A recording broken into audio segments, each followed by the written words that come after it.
Let's do jazz hands, Joe. It's just going to be me and you doing jazz hands because we can't see Marco's jazz hands, but he's doing it. Can you at least show us some jazz hands, Marco? Come on now. Okay, we got one hand. We got jazz hand going. We are live. We are live. This is episode, I believe it's 218 of the Who Moved My Freedom podcast. I'm your host, Hank Strange. Hope you got your big girl panties on. We're coming live to you from Gainesville, Florida, the Strange Media Studios. Joining us live tonight, we have we get to see this logo here from Maryland. We got Marco from Gun Channels. He's with us. What's going on? Welcome back to the show. Appreciate you.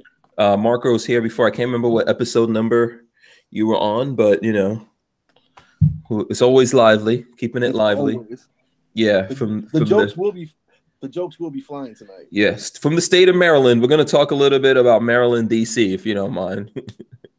We can do it. Yeah, and of course we've got Joe from 13C Gun Reviews. Hey, there he goes, rocking the keep calm and carry on, I guess. And there you go. And Geisley, in effect. So what's up, gentlemen? How's your day going? Butter, been exhausted. I got family from overseas in town, and all these people ever want to do is shop. Oh, what? Coming to America? Don't they know we got extra taxes? Bruh, but everything's cheap. Well, it's funny because our dollar's pretty strong right now. So and like they were telling me in the last 2 years when they came, the dollar's gone up on them like 20%. So for deals right now. But I mean like you're first generation American, so you know what it is like being an immigrant. Like you get family from overseas, all they want to do is like see the sights and shop. You know what I'm saying? They're here to drop bread. So yeah, I avoid family at all costs. Nah. The only family I know is my direct family, Lola and the boys. Shit, I got way too many. Everybody else, like, oh, I hide out, man. I hide out. Everyone else in my family's in New York. I'm hiding out. They don't want to come into the boonies. So that's the trick. That's the trick. If you're in New York City, they're going to come visit you all the time. Exactly. So all my family is like directly like within like, I don't know, like a 30-minute radius, I guess. And it's a lot of us. Yeah. No, homie don't play that. Hide out from those people. Nah, my family's good though. I love my fam. Yeah. So what's up with you, Joe? Not much, man. Again, rushing home to get home tonight to get to you guys. Thanks for having me again. And I know we had there's a ton of projects I'm working on right now. So there's a lot of stuff out there. New video dropped yesterday on budget ARs and what do you get for a sub $500 rifle? Okay, very cool. You know, it looks like you've done more work. Yeah, you've done more work to that. You've done more work to that rifle, I think, right? No, this is that Palmetto State Armory PA-15. So the Freedom Upper and their MOE lower. So this is the Palmetto State one. This is a complete rifle. Under $500. I think on the sales you can get them for like damn near $450 delivered. So we did reliability testing, accuracy testing. That video went live yesterday. And the one you're thinking of is actually this one, which is complete now, and I just got sighted in. And this is what I've been waiting on, the Spikes Tactical Sandbox build. This thing is very nice. Gorgeous. It's got a Faxon barrel, a lot of Geisley internals, some Mission First Tactical, brake grip, stock here, and of course that Holosun Elite 510C with a green dot in there. Right. It is. I'm digging the hell out of this, man. It looks good. I'm really happy with how this turned out. Yeah, it looks great. Moobut said there's an echo. I don't know where that echo is coming off of. Oh, it's probably me. Let me get my headphones on. Yeah. Someone throw in your headphones.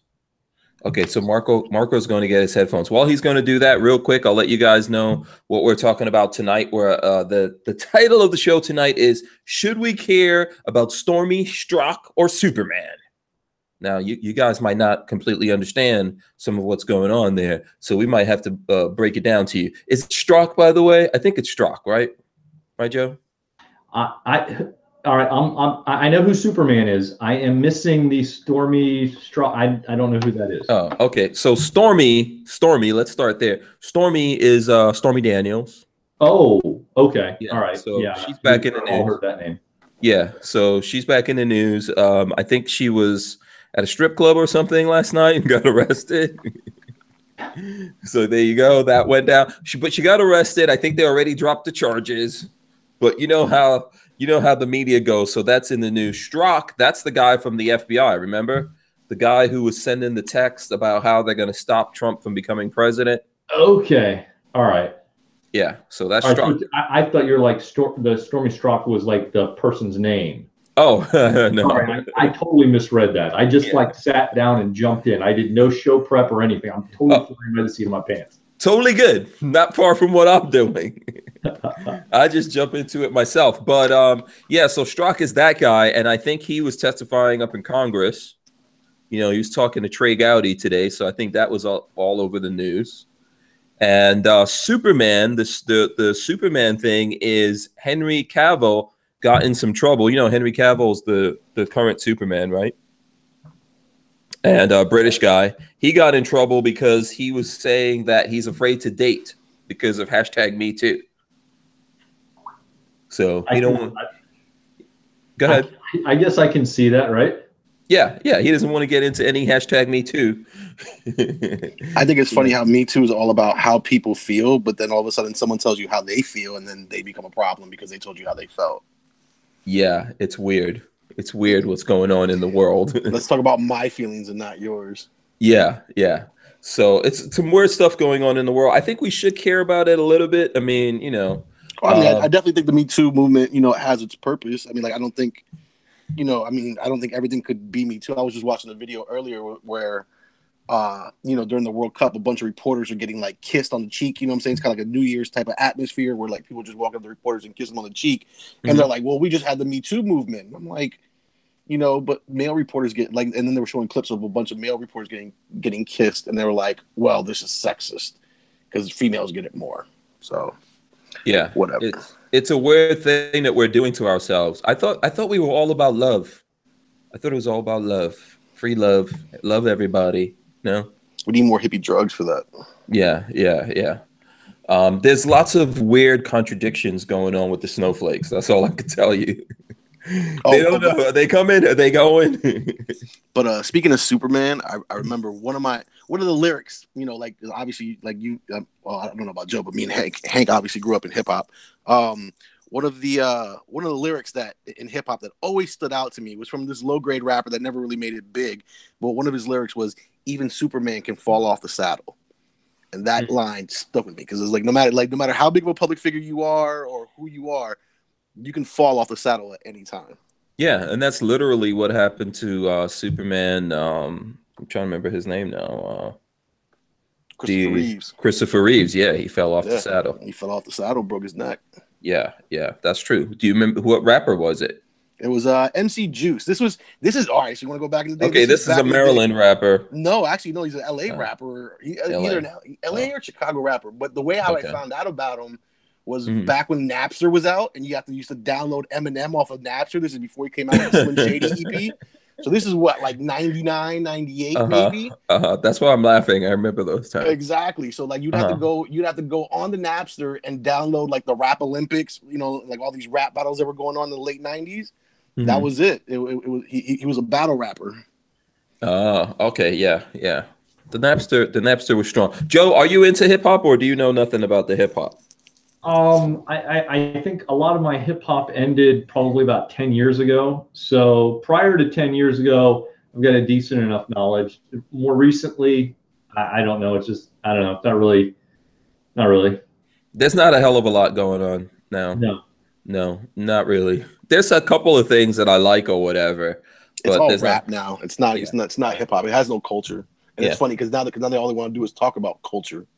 Well, also I noticed like back in the days, like for example, the female hip hop people, they would like do, you know, the girls would do some dancing and stuff like that, and I thought it was cool. But I noticed when I look at video clips of Nicki Minaj, for example, she just stands there. She doesn't move around. I'm like, Lola, is it like medically not advised for her to move? Because is her booty going to accidentally explode or something?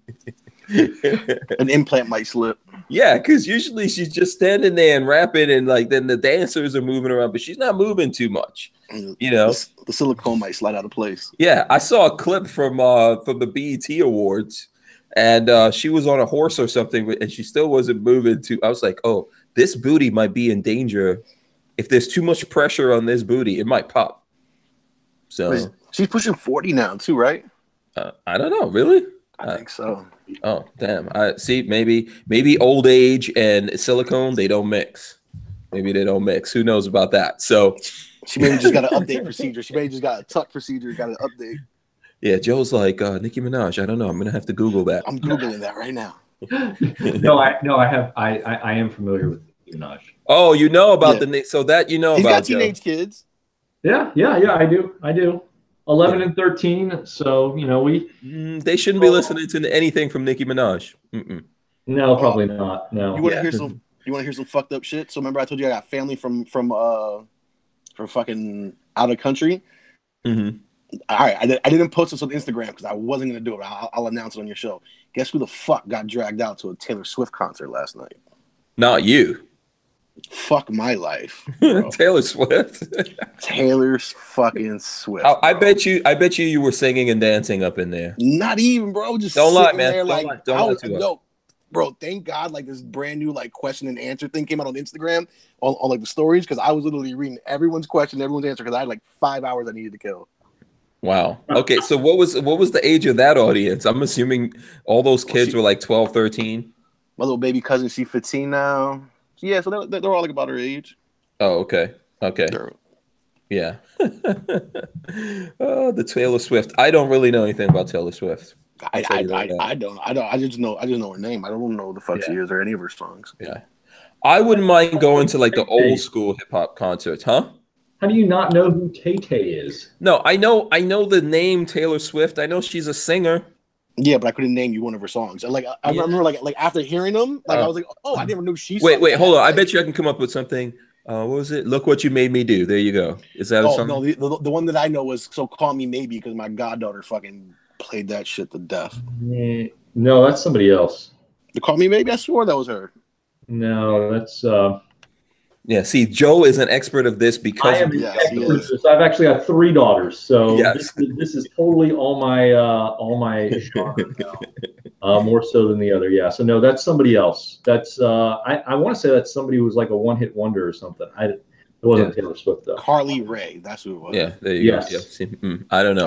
I just Googled it. I'm lost in all of that. So. All right, so you know what? Let's hit some of this new stuff. We'll get into some guns and things like that. Actually, you know what? I'm forgetting. I forgot to shout out people, so I'm going to go down real quick. Shout out everyone in the chat. Please hit the thumbs ups, okay? We appreciate you guys hitting the thumbs ups. The channel finally got monetized. That's a good thing. Congrats. Okay, nice. Thank you. So this is monetized over here. Lifestyles of the Locked and Loaded. If you're watching this somewhere else, you know, this is the place to watch. Like now the full live podcasts where you see the video and everything, that's going to go strictly on Lifestyles of the Locked and Loaded. Maybe I'll throw some snippets up on Hank Strange and things like that. But, you know, it's a good thing. Good thing we got monetized, but we need to get thumbs ups, comments, all that kind of stuff to keep it going here. I'm going to shout out everyone in the chat. If I miss you, let me know and I'll make sure to shout you out. I see E-Rock, the Archangel, Joe Carpenter, Richard Hughes, SDL Storm Spotter, Strange Media moderator Gerald Loafers, and let's see who else. Magnum Boys, Imposter, Michael Bender, All Thumbs, SoCal Gunner, Sergeant Poppy. Let's see who else we got in here. The Anku is in here as well. Bricks, shout out to Bricks, Armament and Axes. MW Tactical is also in here. Let's see who else we got. Special K. Chris Bullis, All Thumbs, Hamburger Helper, and Moobut is in here. And let's see, Watchdog, Gregory Bradley, Psycho 360, Music Lover, I Shoot My AK Naked says hello. Gun Streamer is in. Shout out to him. He was a guest a couple days ago. We had Gun Streamer on the show. Shout out to Austin, Jerry Woodman, and CB as well. I see Vanessa Kitty, Kenny Van Cleve, One Girl Gun says, "What's up, peeps?" So there you go. Let's see who else we got. Michael Pro, Greg 98K, and Matt Morse. I'm trying to Brock Humper, Ron and Ron, Charles Hasloth, DC2 Mega Boost, Treadhead 44. There's a whole bunch of people. I probably Hillbilly Nitro, Nightmares in here, Midnight Range, A8, BSC Rabbit, Rich White, Lupe Castillo, Zorro, CB, all those folks in there. If I miss someone, let me know. I see Rob D just came in, so there you go. All right, if anyone else needs a shout out, let me know, and we'll definitely do that. All right, so let's start with can we start with the Stormy Daniels? Can we just start with the sexiness? Sure. You know, a little bit of sex in American life goes a long way, right? That's how we make the babies, Joe. You know about this. You made plenty babies. Things just happen, you know. The store comes, the babies are dropped off, and that's how it goes. What? Are you still? You're still on that one, huh? Is that your story? That's my story, and I'm sticking to it. Yeah. So this whole thing with Stormy Daniels that I think is funny. So now every damn thing that Stormy Daniels does, she's gonna say that the Trump administration is trying to set her up. Right. So I while we were talking here and you were doing shout outs, I read the story and I went to a completely unbiased source, NPR, and I read the story there. And, right. So apparently she would, people who were around the stage, she was just walking up to people, grabbing their heads and shoving them into her chest and shaking herself around. Free motorboats? Yes. So at the same time, there were, for an unrelated matter, there were 4 different undercover vice agents who were there investigating something else. I forget what the article said. They were investigating something else. They were there for another reason. They saw this happening. So they walked over to the stage and she wound up grabbing a couple of their heads and doing it to them unsolicited, according to the agents.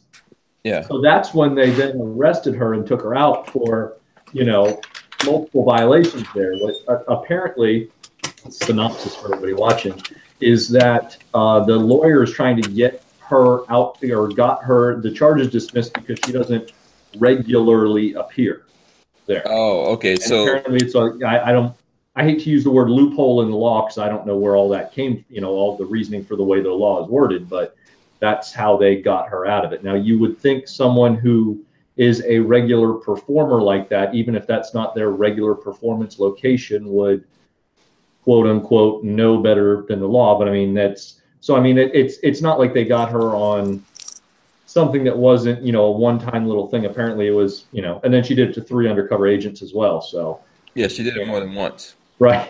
So, I mean, you know, because I don't know anything about strip clubs. I have never, ever in my life. I don't even know what strip clubs mean. Like, I thought maybe that's how the fuck were you in the music industry, bro?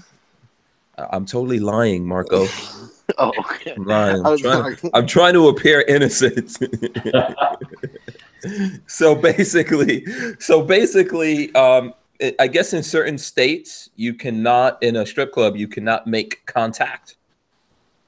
Is that well, you know, like in some states and cities, like you can't get lap dances. Some of them, they got to do the pasties.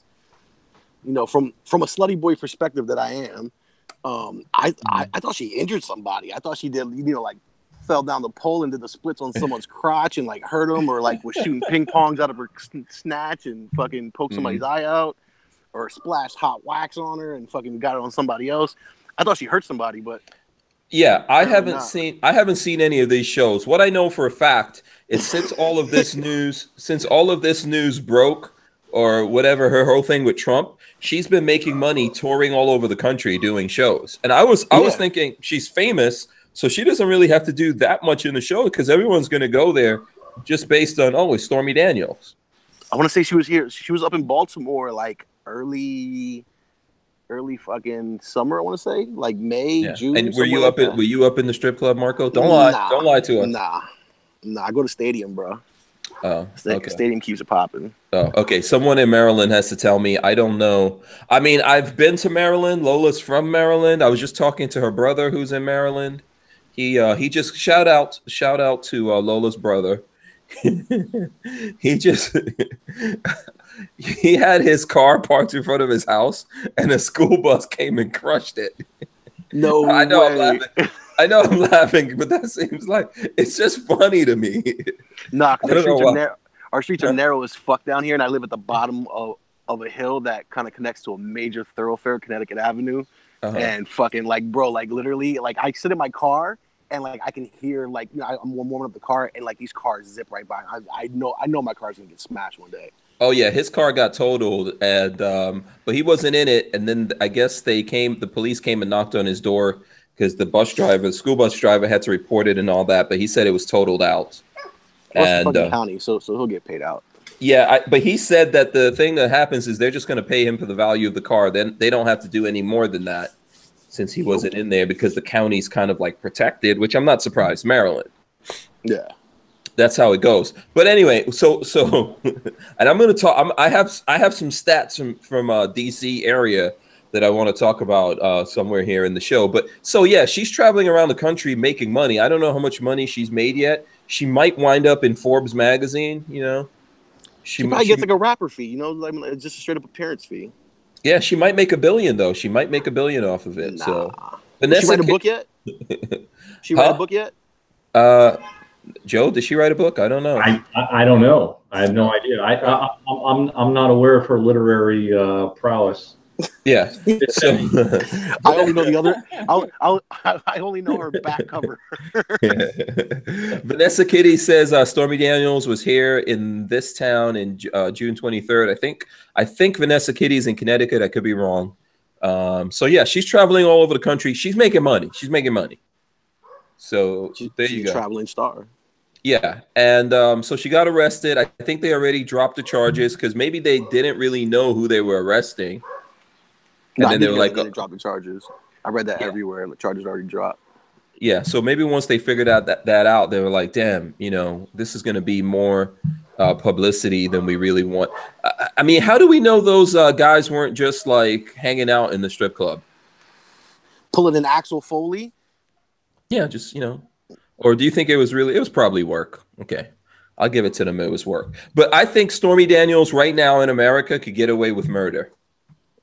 That's what I believe. Well, I believe if she murdered someone, watched a lot too. So she can't be doing too much. She can't be like doing lines of coke on stage and shit like that.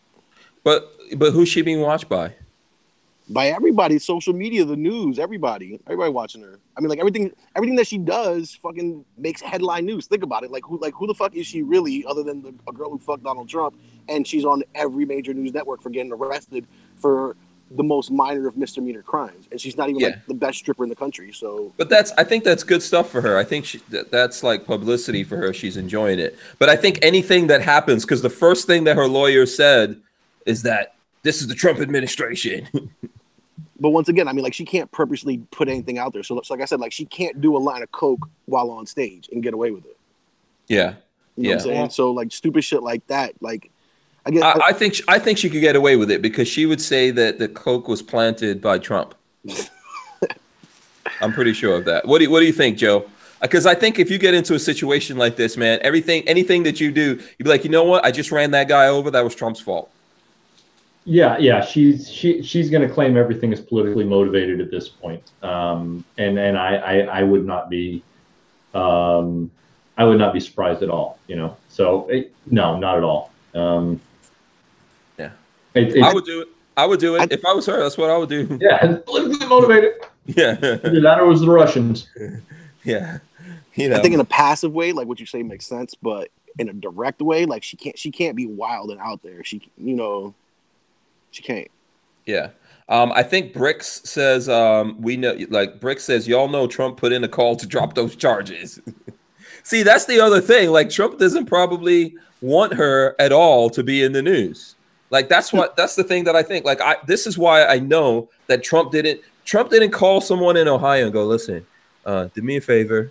If Stormy Daniels, what did you call it? Motorboating? If Stormy Daniels motorboats anyone, arrest her. Why? All that's gonna happen is gonna be, Stormy Daniels, Trump's gonna get brought up. Like he's not even in the country. Right. You know, so I think that it's just a free pass, like anything. Let me tell you something. However long we think Trump's going to be here, right? So, you know, we could, let's say 10 years from now, if Stormy Daniels gets arrested, she's going to blame it on Trump. Right. You know, and probably get away with it from doing it. The good thing that she has going for her is she didn't mess with, we don't know if she messed with Clinton or not. But if she did, she might be getting one of those accidental not inflicted suicides. Right. So, huh? No, I ain't saying nothing. Yeah. Richard Hughes says, yes, Hank does not know what motor. No, I don't know what I did. Yeah, like you said it wrong, bro. So, how am I supposed to say it? So she can't motorboat anybody. She gets motorboated. What? So, like, you know what a motorboat is, right? It just turns up water. So right, you stick your face in between the boobs. You stick your face between the boobs and just. You never seen what the fuck was that movie? No, I understand. No, look, I understand the action that's taking place, but you're saying if the woman brings the dude into the boobage or anyone's face into the boobage, that's not motorboating? The dude is motorboating her. She's not motorboating. Yeah, but if she touched that, they didn't arrest the guy. So if they arrested her, she was doing it. So I guess I don't know. Technicality. Yeah. But no, I was gonna say since Trump is the master negotiator, if he is the one that got the charges dropped, he probably just did it for a makeup session, so he'll get a freebie out of it. Won't cost him $150,000. Yeah. Oh boy, it's gonna be. I mean, I think she's got like a get out of jail free card for the rest of forever. Every single thing that happens, man. You know, OJ is hoping to get that kind of card right now. Right. By the way, what happened? Does anyone know what the hell happened to OJ? OJ got out of jail and we never heard from him ever again. He's doing appearances still. He's doing the Stormy Daniels tour. Oh, okay. I thought, I haven't heard anything. OJ hasn't killed anyone. You know, he hasn't tried to get his stuff back from anyone. He's not trying to get caught up like Bill Cosby. He's laying low. He's being very quiet. OJ's being very quiet. Okay, so let's go on to the Strzok guy. How about that? Let's talk about him. Okay. Joe, I noticed Joe is avoiding the Stormy Daniels thing, which is fine. I don't know. There's so much in the news right now. Yes. It's just like Yeah. Okay. What's in the news? Do you want to talk about Strzok or do you want to talk about something else that's in the news? Whatever you want to do. Do you want to talk for a second about something that just came across my newsfeed? Sure. Yes. What is it? So, there's that big anti-gun. It's not really anti-violence. It's anti-gun protest they had in Chicago. They shut down the interstate, and the state police and city of Chicago went along with it. Okay. Over the weekend, anyway. So Flager had at least 3 armed private security with him during this event. At least Flager. This is that kid? No, not David Hogg. Flager is a Catholic priest up here in Chicago, one of the bigger. I know who he is. Yeah. Oh, okay. Yeah, you know. Is he pro or anti-gun? Yeah, it's crazy anti-gun as you could possibly hope to get. Okay. Yeah. And so at every one of these events he goes to, he's always surrounded by a bunch of anti-gun politicians and a bunch of armed cops, as well as private security. So at this thing, he had at least 3 that we know of armed guards with him. And one of those armed guards got arrested for illegally carrying. Nice. Yeah. Justice. I'm pretty sure that was the fault of the Trump White House setting him up. Yeah. Apparently, there were other officers who were there that I guess weren't part of the politicians who were with them, security details, who saw the gun and the printing. They didn't realize at first he was with their security, and they stopped him and questioned him. That's when he said he was with the security. Like, all right, well, fine, let's see your stuff. And of course, he didn't have it. So allegedly, and we'll just go with unnamed sources from Second City Cop, that Flager himself and a ton of his parishioners and people called the sixth district, quote, nonstop for hours, trying to get him out of the arrest. for illegally carrying a gun. No way. Hypocrites. Just ridiculous. That is the height of hypocrisy right there. Let's see. Vanessa Kitty wants to know, why did they not arrest people blocking the highway? Oh wow. So it's a huge political grandstanding thing. And in addition to the grandstanding, the city of Chicago and Rahm Emanuel, the mayor, basically was going to let them do it. The Indiana or the Illinois State Police got involved, as far since it's on the interstate, and they negotiated basically a quasi thing between the state and the city of Chicago, saying that they would only shut down 2 lanes of the interstate. So that's all they were going to do. They're going to shut down 2 lanes of the interstate and leave the rest of it, the other outside 3 lanes open. Well, once the protest started, that wasn't enough for them, and they piled across the road. They shut the whole road down, and that's where it was. Of course, the governor's freaking out. All the other things. So I mean, it's a bunch of political grandstanding, is what it is, and nobody on the ground wanted to do anything. Yeah, it's Chicago. Well, I shouldn't say nobody on the ground wanted to do anything. There were a lot of decent Illinois State Police, as well as decent Chicago cops who wanted to do something about it, but politically they were, their hands were tied. They couldn't do anything. Yeah. Okay. And then let me see. Kiaski says, have we talked about the Academy Sports thing where the manager was fired for stopping a guy from stealing guns and ammo? I did pull that up. I was going to bring that up later. So you want to talk about it now, Marco? I also have that on my screen, but let's talk about that. I'm actually outside smoking a cigarette right now, so I don't have a computer. Oh, damn it, man! My bad, but I did see that. Like, I figured that that would come up in the second hour of the show. But yeah, I mean, go ahead, read it off. Like, if you got it up. Let me see. Okay, here we go. Joe, do you want me to put this up for you, or I don't know if this came across Joe's desk. What was that? Yeah. Here, I'll put this story. Oh, who was that? Hey. Oh, hey, how you doing? How's everything? I heard you back there. Miss you guys. Miss you too. What's up? Yeah, I heard her back there. I never heard her before. So it's just me here. All right. So no, I'm here. I got you. Yeah. I think Joe put us here too. He's talking to Juanita, so there you go. I was. Yeah. Oh boy. Oh, this is why. Look at that. Is that a little baby werewolf? What is that thing? That is a cute little kitten we got here. We had just born. Yeah, just born. It's a week and a half old, or I guess 2 weeks old. 2 weeks. Oh, yeah, one of our. So we have a couple barn cats. One of them was too young. The vet said there's too young to be spayed. So they're like, bring it back in X amount of months. Well, guess what?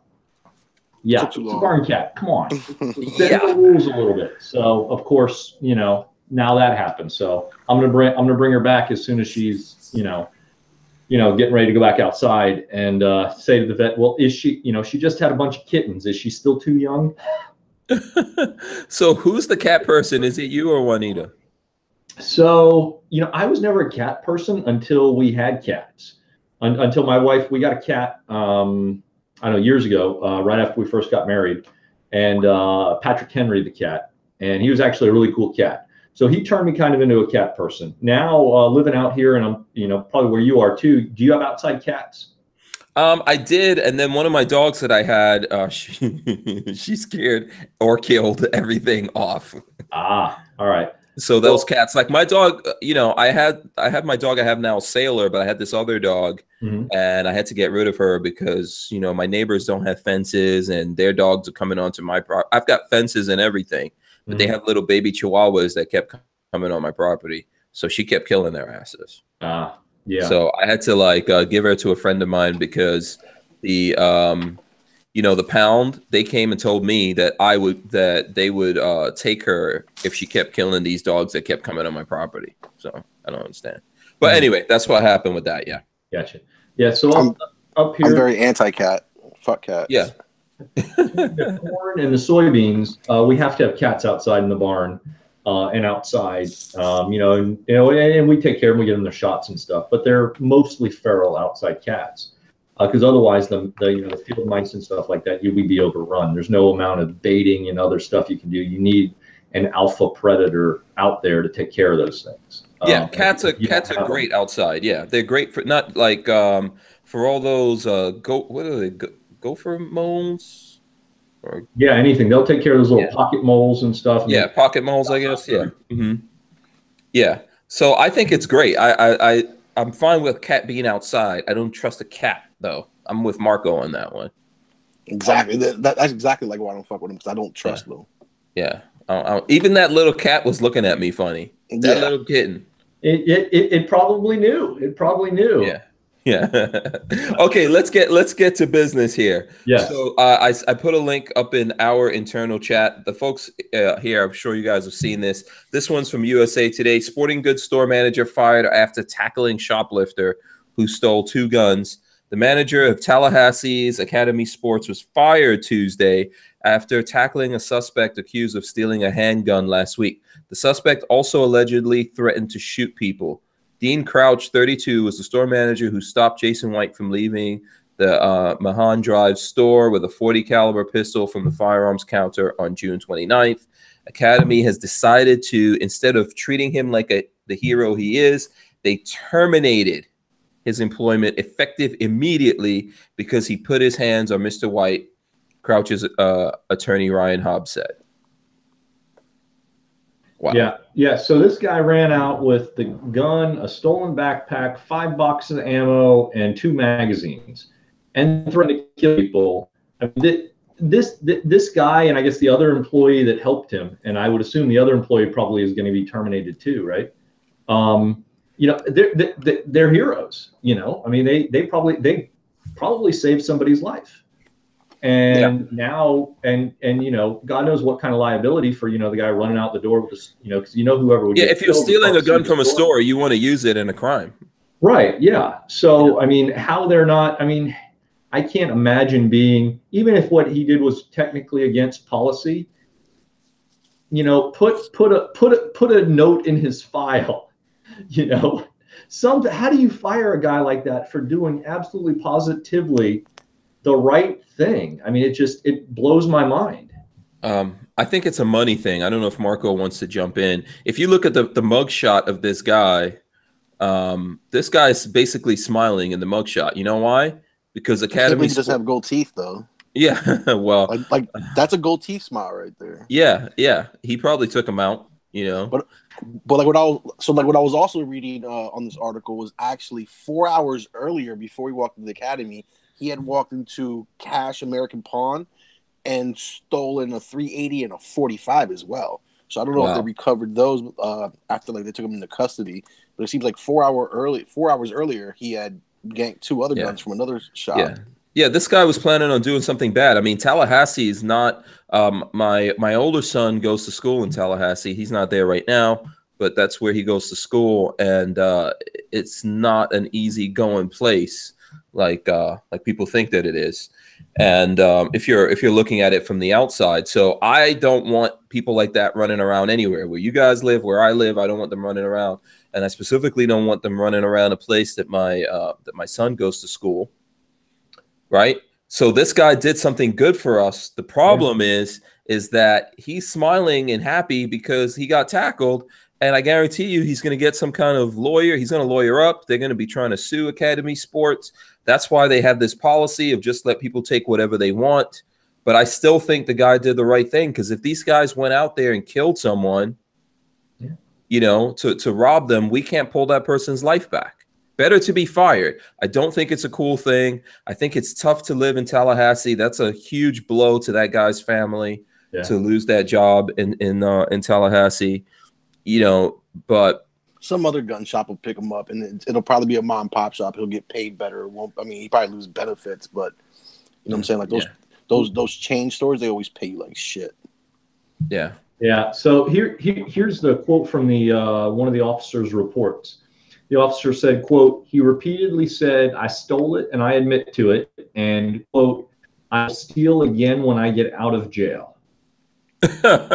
Wow. So, I mean, there's no remorse there. He's owning it.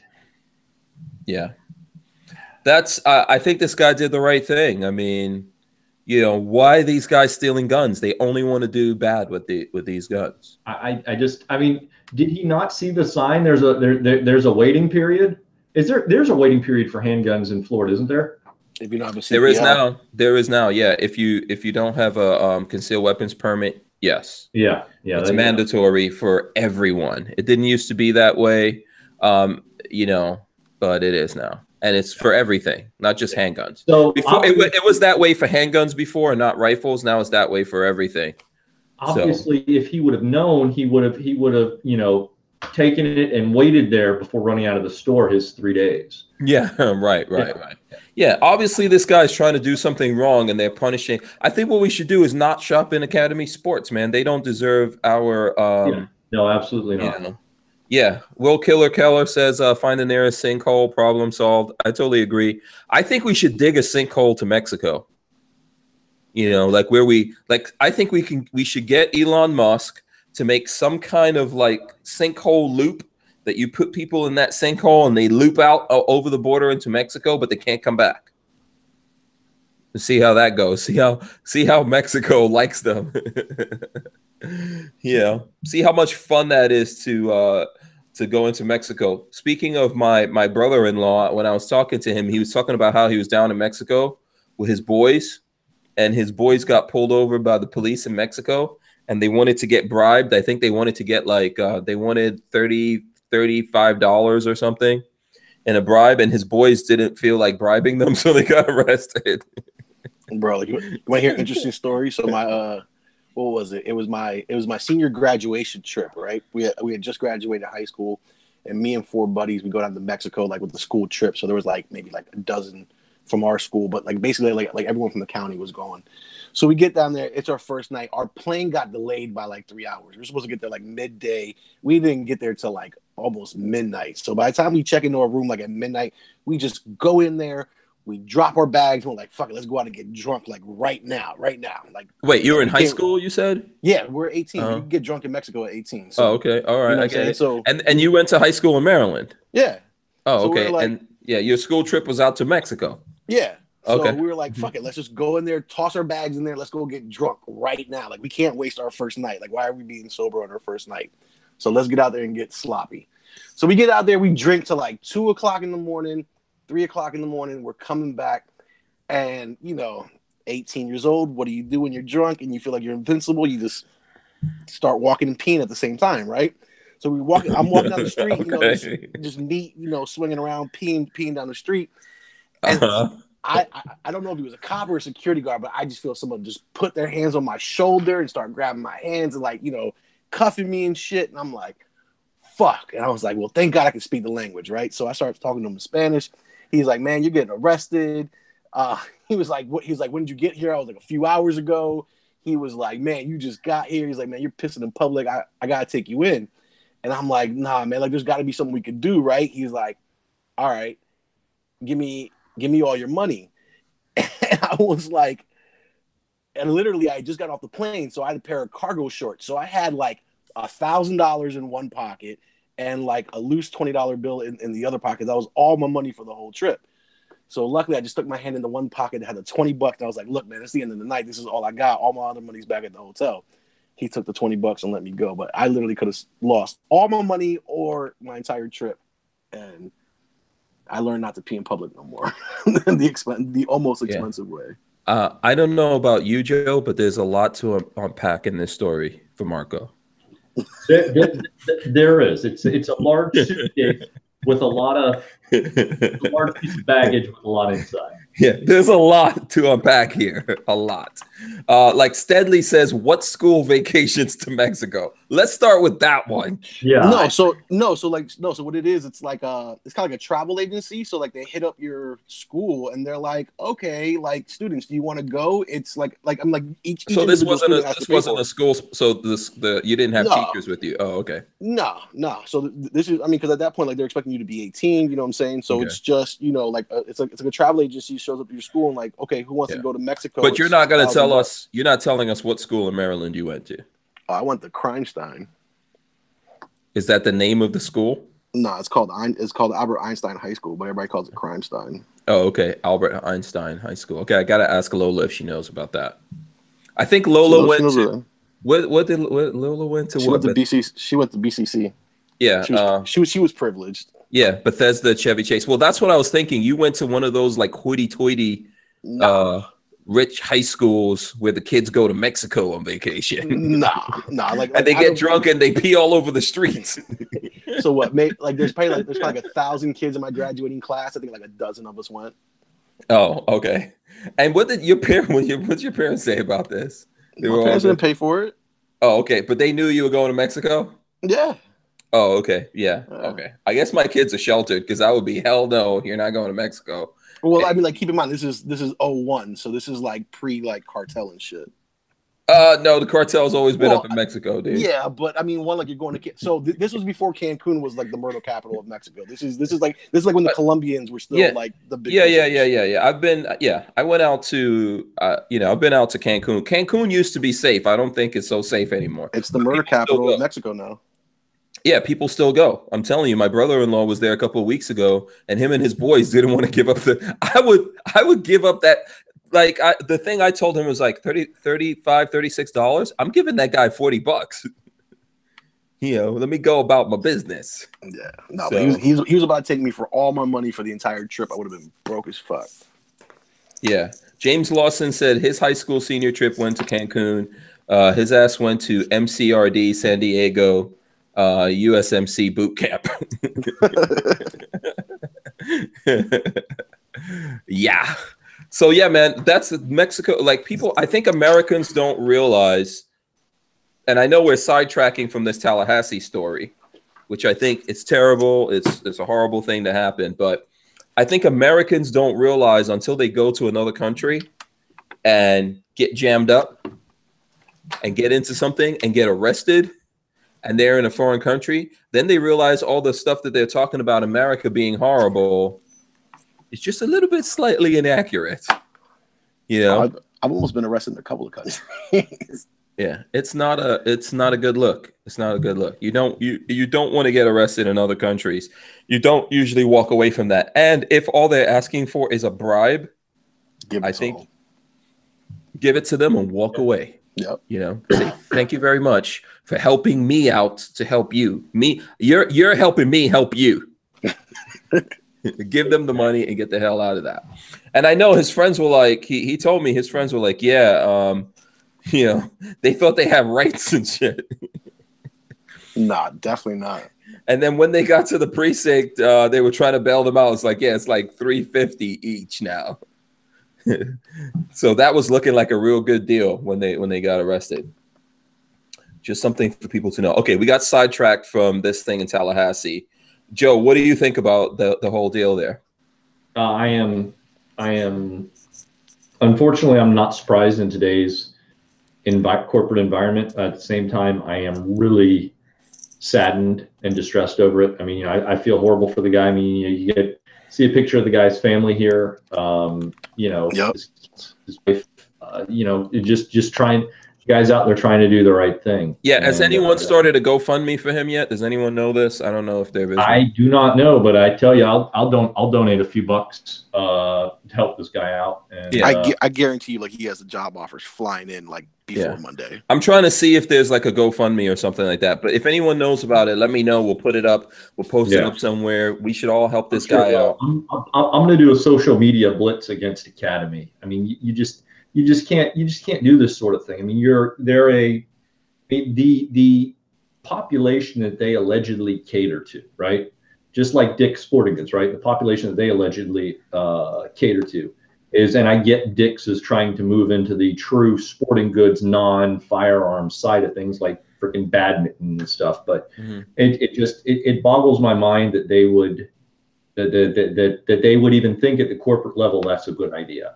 You would think that if they would do some kind of, I mean, if they had to do something to satisfy corporate policy, somebody up there would have been like, you know what? We're not going to fire this guy or demote him. We're just going to like put a letter in his file. We're going to administratively discipline him, something like that. If they had to do something, right? Because they didn't want to set a precedence, but they wanted to, satisfy whatever alleged legal issues or insurance issues that might allegedly be out there, put a note in his file if you absolutely had to. But to do this, it's just insult to injury. And I don't think we as a community should tolerate that at all. Yeah, I think it's. I don't know if there's anyone watching this that's in Tallahassee and whatever that knows a little bit more about what's going on here with this guy. I think it is terrible. He probably saved many lives out there. And I hate to tell you guys this. There's going to be a lot of people that don't care about this guy because it's, they're like, oh, it's this white guy. What's he trying? He's trying to be the police and do all this kind of stuff. He probably saved several black lives as well. This is the thing what people don't realize. These guys were getting those guns to do bad things. And the first place that unfortunately they go against their own people to do these bad things. And this is what people don't realize. It's in their own community. Yeah. These guys were gonna go out there and do some damage to their own people. And this guy did something about that and stopped that. Right? Yeah. Like we're saying, this guy was just out there. Why were they stealing all these guns? What were they up to? If they weren't going to do it themselves, they were going to be the middlemen to someone else doing it, who obviously is going this route to get a gun because they don't want to go the legal route, or they cannot go the legal route. So yeah, that's a pretty terrible thing. I know lots of people wanted us to talk about that. So there you go. I think we got that one out of the way. We all agree it's terrible. I got one more topic for Joe. Maybe Joe probably heard about this. Sure. Joe, did you hear about the Illinois judge that dropped his gun while exiting the courthouse, and now he's getting charged?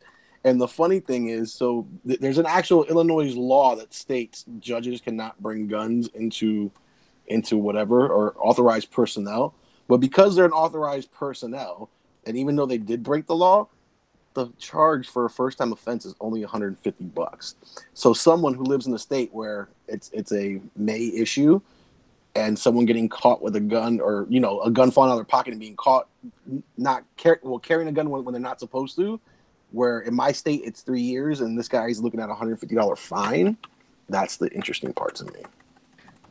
Yeah, there are so many oddities and carve-outs in the Illinois state law and at the city level as well. Some people don't realize it, but like the aldermen in Chicago, right? Aldermen are like city council people, basically, for lack of a better term, except for there's like 100 of them or something. I don't know. There's a ton of aldermen. Anyway, they're, I think 98% Democrat, something like that. All of them basically rabidly anti-gun, but they have their own special law in Chicago that predates, it goes back like a long time, that predates everything else of all the current carry laws in Illinois, where where aldermen are treated like police officers and they can carry guns. So there's all these carve outs for politicians. So those guys could carry guns, but a judge who might be dealing with violent offenders or people wanting to get revenge and stuff like that, that guy cannot protect himself. Not in a courthouse. I would have to see the law on that. I thought it was slightly different the way the law went, and his problem was he was actually outside of the courthouse when No, he was exiting. He was exiting. He was exiting, but he was outside when it happened, and part of his protections didn't. I would have to look at the full law on that to see exactly what it was. And unfortunately, I don't want to speculate because there's a lot of differences between here in Indiana and across the state line in Illinois. So, yeah, I think that's crazy.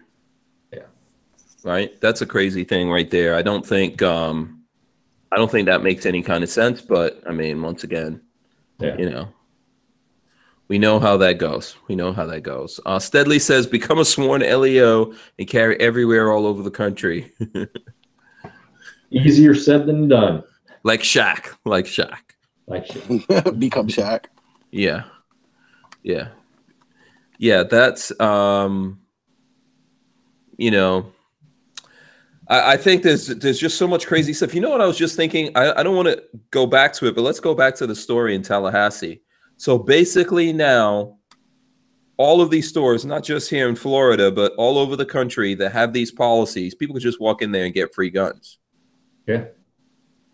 Think about that for a second. Unless there's a cop in the store. Mm. Yeah. Okay. I mean, yeah, that's what you're hoping for. Yeah, that's the only way you're going to get protected. Otherwise, people can just come in there and get stuff and walk out. You can't do shit about it. That's interesting. That's just really, that's just really crazy. Okay, so let's see what other news stuff. I did see that, by the way, when I was looking through, Marco. I don't know where it went to. I was trying to find it so we can look up the details on exactly what happened there. So what? Let's go to the Strzok guy. Let's talk about that for a second. What do you guys think about what's going on with this guy, Peter Strzok? This FBI guy that was texting how they were going to do something about Trump becoming president and all that kind of stuff. Seemed to have like a very Stormy Daniels. I know. Don't want me to bring it back up. But there's a whole bunch of headlines on this. Sparks fly in FBI agent Trump's testimony. FBI agent Peter Strzok passionately defends himself at fiery House hearing. Strzok claims, Strzok claims he still has top security clearance. So what do you think about that, Joe? What do you think about this guy? And he said, I know something I was watching. He said that he was still going after Trump. Right? Yeah. He was saying how terrible Trump was and how deplorable and despicable. How about a dude that works for the FBI that's talking to his girlfriend? I think he was married. Talking to his girlfriend late at night about political elections and how they can influence it. How terrible is that? Yeah, I mean, it's another one of those things where, regardless of whether it was if it was him against Trump or someone else against Obama or whoever the president was, right? I mean, if you're in a position of trust like that, being politically attacking someone else in that regard simply for the sake of you don't like them, I mean, that is such an abuse of power. It's absolutely ridiculous. And like we said, Stormy's trying to claim that she's being politically targeted. Well, here we have a clear case of somebody being, using their power and position to politically target, who was candidate and now President Trump. It's just, I have no idea how this is still progressing and how action hasn't been taken against him for what has happened. Yeah. So, I mean, here he was, I'm sorry, I don't know if there's like feedback there. Okay, so Strzok was the FBI's top investigator on the probe into possible collusion with the Trump campaign and Russian government. During that time, he spoke critically of Trump, calling the Republican an idiot and mocking his supporters. He was removed from special counsel Robert Mueller's team in July 2017 after the discovery of his text exchanges. He currently works in the FBI's Human Resources Division. Okay. So it's funny. So like I actually watched this maybe like 3 different, because it was on all fucking. I'm sorry, it was on all day. So it was on all day, and I probably caught like 3 different segments at 10 minutes, and like twice he got fried. Like he was getting asked questions, and like, or someone made a statement and the guy was like, I yield my time back to the rep or whoever, how they speak, and then he was like, I would like to answer your question. He was like, I didn't, and the representative was like, I never asked you a question. There's nothing to respond to. And he was just carrying him. He was like, I'd never asked you a question. He was like, well then, and then he asked like, I guess like the speaker or like the leader or whatever. He was like, I would like to respond then. And they didn't give him any time to respond. They basically carried him. But I think he was prepped. He was prepped for that whole thing, obviously. Yeah, but like he got hammered. Like I saw him get hammered at least 2 or 3 times, and like he was definitely making smirks at the end and like facial like expressions, like yeah, like who's this or whatever. But I don't see. I understand why there's an investigation, but if it's no, and so one of the questions, what I thought was really good was, one of the representatives said, in criminal cases, when judges have a bias, they recuse themselves. So why do you think someone who is investigating someone shouldn't be held to the same standards as a judge and recuse themselves if you have a bias? Therefore, and this is the way I think too, because if he did have a bias, then all of his work should be removed from the investigation. It's kind of like when you I guess it's the fourth, like when you properly gather evidence or whatever. If he was biased the whole time, any evidence that he gathered gets thrown out, and he should be fired. He should definitely be fired. But why this fuckboy isn't? I'm sorry. Why this guy isn't in front of Congress? You don't have to pull. Yeah. I know. Listen. So Marco's a little fiery. Doesn't bother me. I don't know. Does it bother you, Joe? No, I'm just trying to keep you monetized. That's all. You just got monetized. It is your podcast. So I'm a grown man. It doesn't bother me. Yeah, no, I understand, man. You know, be who you are. We've got no problem with that. Yeah, it's a little crazy what's going on and what's allowed to go on. And I mean, when you think about how much this actual, like his day in Congress testifying, like think about how much that cost. Is it really like you could have figured this out without a congressional, like this could have gone to normal court, you know what I'm saying? You figure it out, you find out what he did, you remove all of his evidence, and you fire him from the FBI. Done. Yeah, but nothing's going the normal route anymore. And if this was anyone else's case, right, it would obviously be tainted at this point.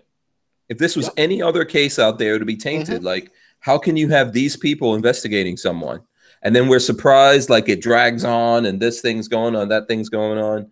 Yeah, absolutely. Okay, so John Dieter pledged $10 to us. Thank you, John. We appreciate that.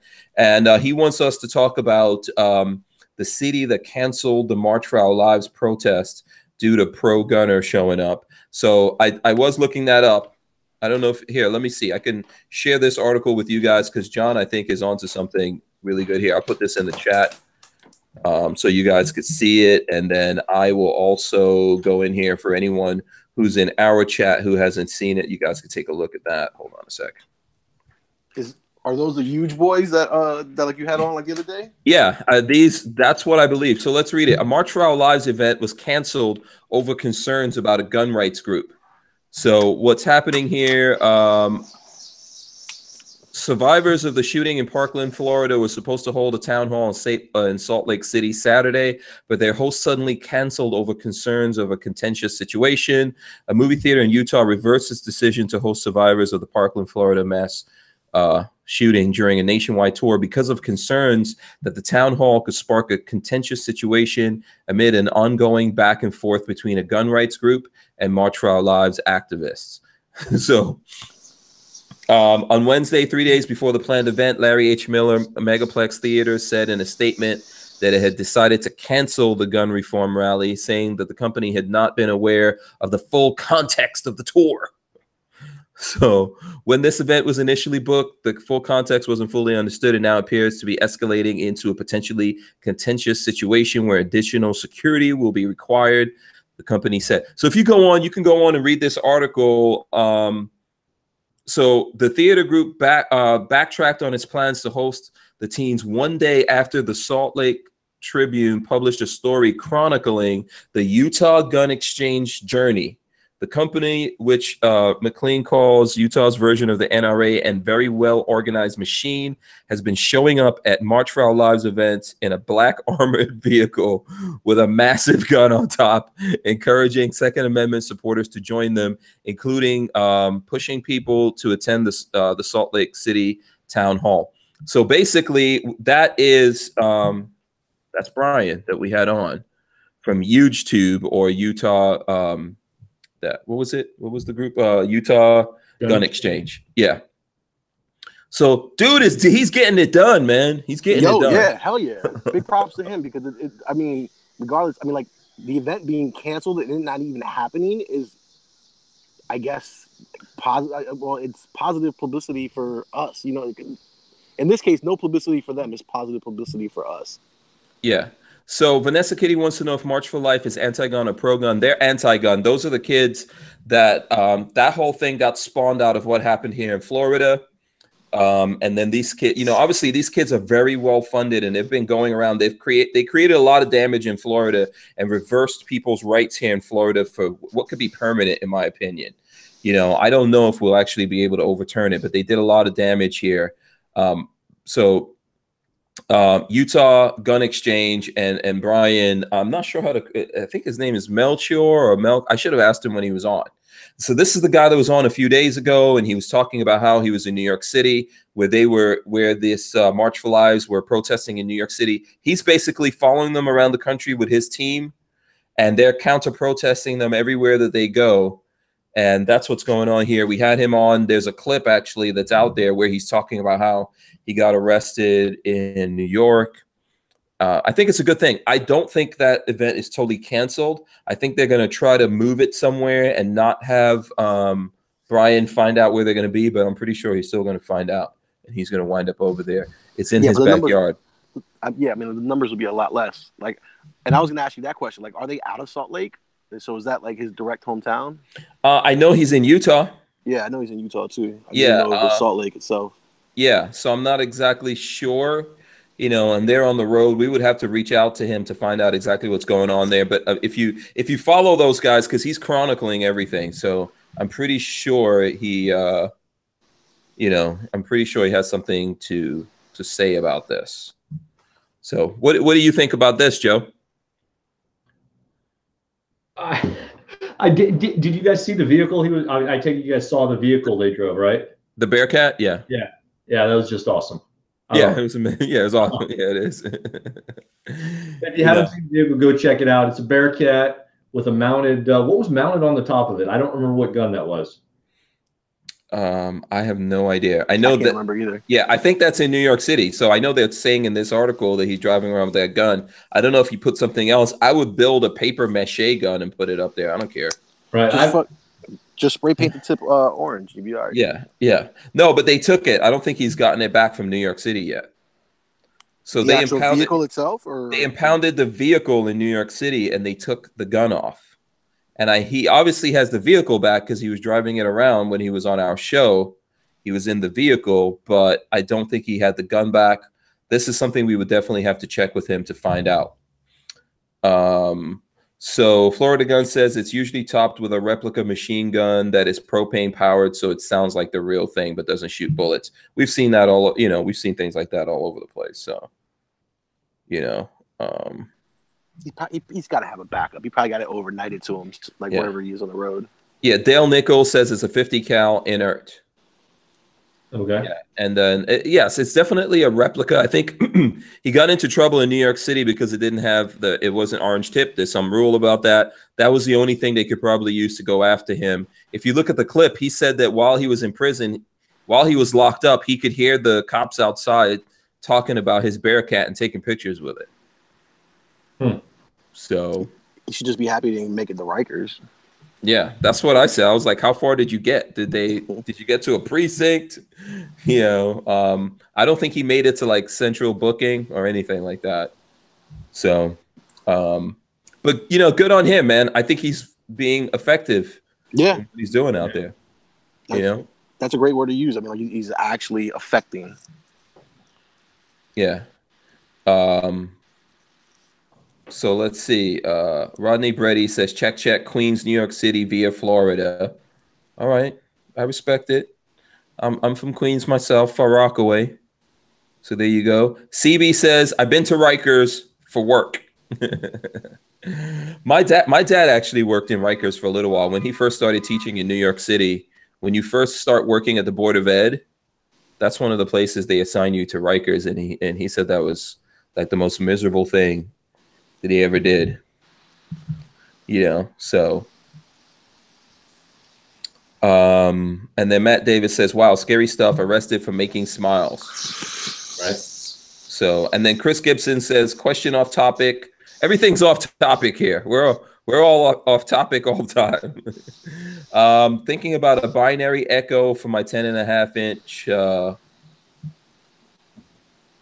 5. I'm not sure what that, for his 10.5 inch 5, but home defense. Okay. Yeah. Okay. Yeah. Yeah. Oh, so he wants to know binary or echo. Do you guys have any opinions on that? Well, an echo is a binary. Yeah. Yeah. Well, okay. Yes, but I think he's talking about Franklin BFS. Yeah, the Franklin Armory one is called a binary trigger, and then the Echo is a completely different thing. It's the same thing functionality wise, but different branding. Yeah. My only advice to you is that if you do go with the Franklin, don't put that stupid giant red sticker that they give you in the box. I think that's the dumbest thing in the world. Yeah, now they do that for legal reasons. Oh, of course, yeah, but the Echo doesn't do that. I don't think I haven't seen anyone do it on the Echo. But I've seen a few people with the Franklin one slap it on there. I'm like, why'd you do that? With the Echo.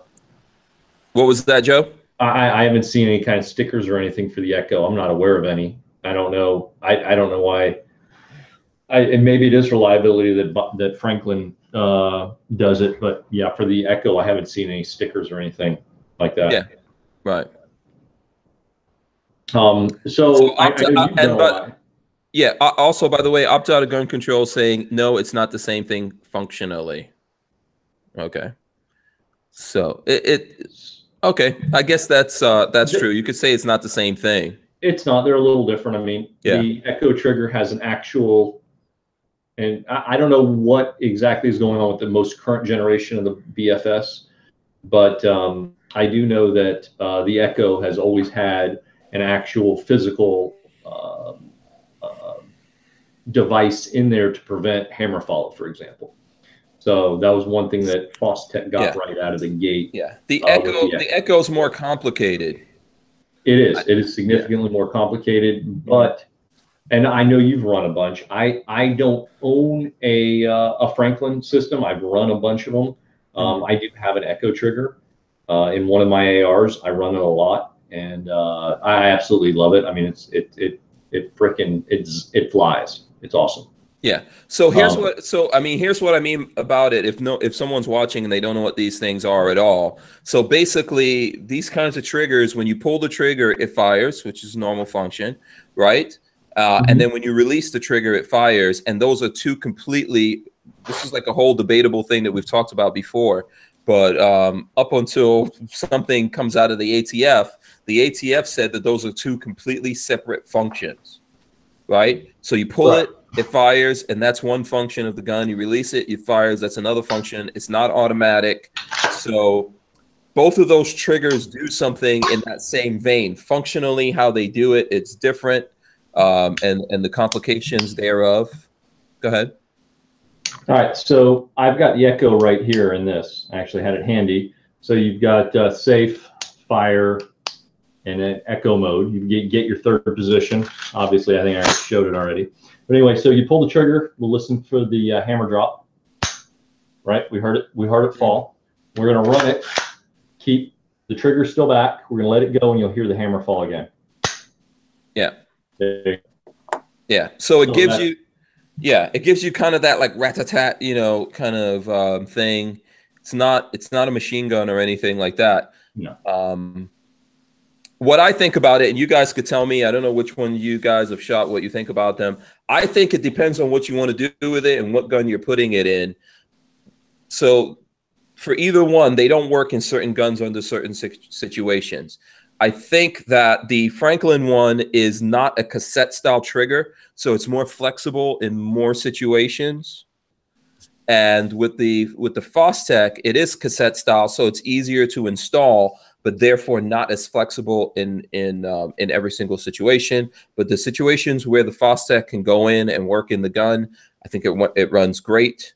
And it has these built-in things to prevent all that kind of stuff. I think really the first gens I like better, to be honest with you. I think the second gens got even more complicated, and that's another thing with it. But it depends really what you want to do with it. I'm showing you guys something here. Probably 400, 500, 600 rounds ago, my front trigger pin on this came out. It's still out. And it's been going for 400 or 500 at least rounds without having the trigger pin. But it's a cassette style trigger. I don't know if you can open it up and show what's in there, but that's I mean, is there a reason why you didn't put that? How well it's gonna? Yeah, you really can't. What you could see. You really can't tell. Yeah, it's cassette style, but that's what it is in there. Yeah. So in other words, it's all in one casing. basically. Yeah. Just drop and plug. Yeah. You know, I mean, so like, I personally ran both of them. I mean, like my only advice to anybody is be wary of what state you live in. I mean, pretty much any state that was going to ban them has probably already banned them. So, I mean, like if you're thinking about getting one, you know, you're probably safe on that. I really don't have much advice, but I will tell you that I have seen personally someone outrun the Franklin Armory one in person. Yeah, you can you can definitely outrun the Franklin Armory. I've done it before. The Echo physically prevents you from overrunning it. It actually it prevents you from doing it. The internal mechanisms. I covered that. I did a video on the Echo, I don't know, a while ago. It's on our channel. Yeah. Run the hell out of it, run drums with it, everything else. You can't outrun it, and it runs fast. That's one of the reasons why I'm not a fan of the Franklin systems. Really. So, and here's the thing with that. It's like I found for me, it's my shooting style, right? So if when you shoot, you ride the reset. So in other words, you just let that trigger reset to wherever it clicks, and then you can pull it again. If you're used to shooting like that, you are highly likely to outrun it. You know, so that's the situation. If you're the kind of person that pulls a trigger, you release it all the way and then pull it again, it's probably going to run better for you. So, you know, honestly, my thing about that, I think all of these things are good. It depends on what you want to put it into and all that kind of stuff. As Marco said, you got to think about whether or not it's legal. I think here in Florida, they want to make this thing illegal starting in October. I don't know if that's even constitutional, and there's a whole bunch of different things going on there. It's all good. I think people can do these. If you want to build a fun gun, it's great. What you want to think about is, do you want this to be in your like everyday defense kind of gun? I don't know. That is an excellent point. And that was something, once we were done with the technical aspect, I wanted to talk about is that, so, you know, the nice thing about the Echo, and I don't remember, I think the new Franklins, I don't know. I'm not sure if the new Franklins can do it or not. But on the Echo, you can actually fire your first round, and instead of letting it go, you can put the safety on and release it, and it won't fire the second shot, which is nice. But keep in mind, I don't know, under a stressful situation, if you shoot someone, are you once, let's say, or 2 or 3 times, whatever, and you're on that pull back and you don't want, you know, are you going to remember to put the safety on in that stressful situation if you don't want to fire the Echo round or the whatever Franklin calls their binary second round? That's the question. I don't think I'd want to risk it in a home defense gun personally. I would. I mean, how likely is it you're going to need to fire any faster than you can normally pull the trigger anyway in a home defense situation, right? I mean, I don't. I mean, there are practical applications for this over something like a bump stock, absolutely. But I would not. I personally would not, and I do not run one in any of my home defense guns for that reason. I prefer it way over bump stock. And you know what? I like the double tap.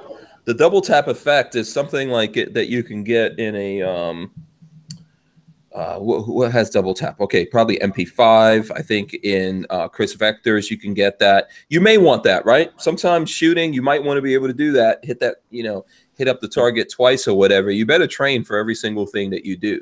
So there's actual guns where you can get, you know, where you have select fire that you can get that double tap, and that itself is not necessarily a bad thing because you actually stay pretty accurate with it. But keep in mind, I mean, you know, like what you're stating is, when you let go of the trigger, you know exactly what's going to happen. The fact here that, you know, what Joe's trying to say is if someone's using it in a self-defense mode and you still have the trigger back and you dumped half a mag, do you know if you're an odd round number? I mean, like, because it's the first, second, or third that's really going to get you, or I'm sorry, the first, third, fifth, or whatever odd number round that's going to get you. So if you can't slap it on safety right then and there with the finger back, and let's say you muzzle raise it and, you know, your kid's upstairs, or you point it towards a window and it flies out.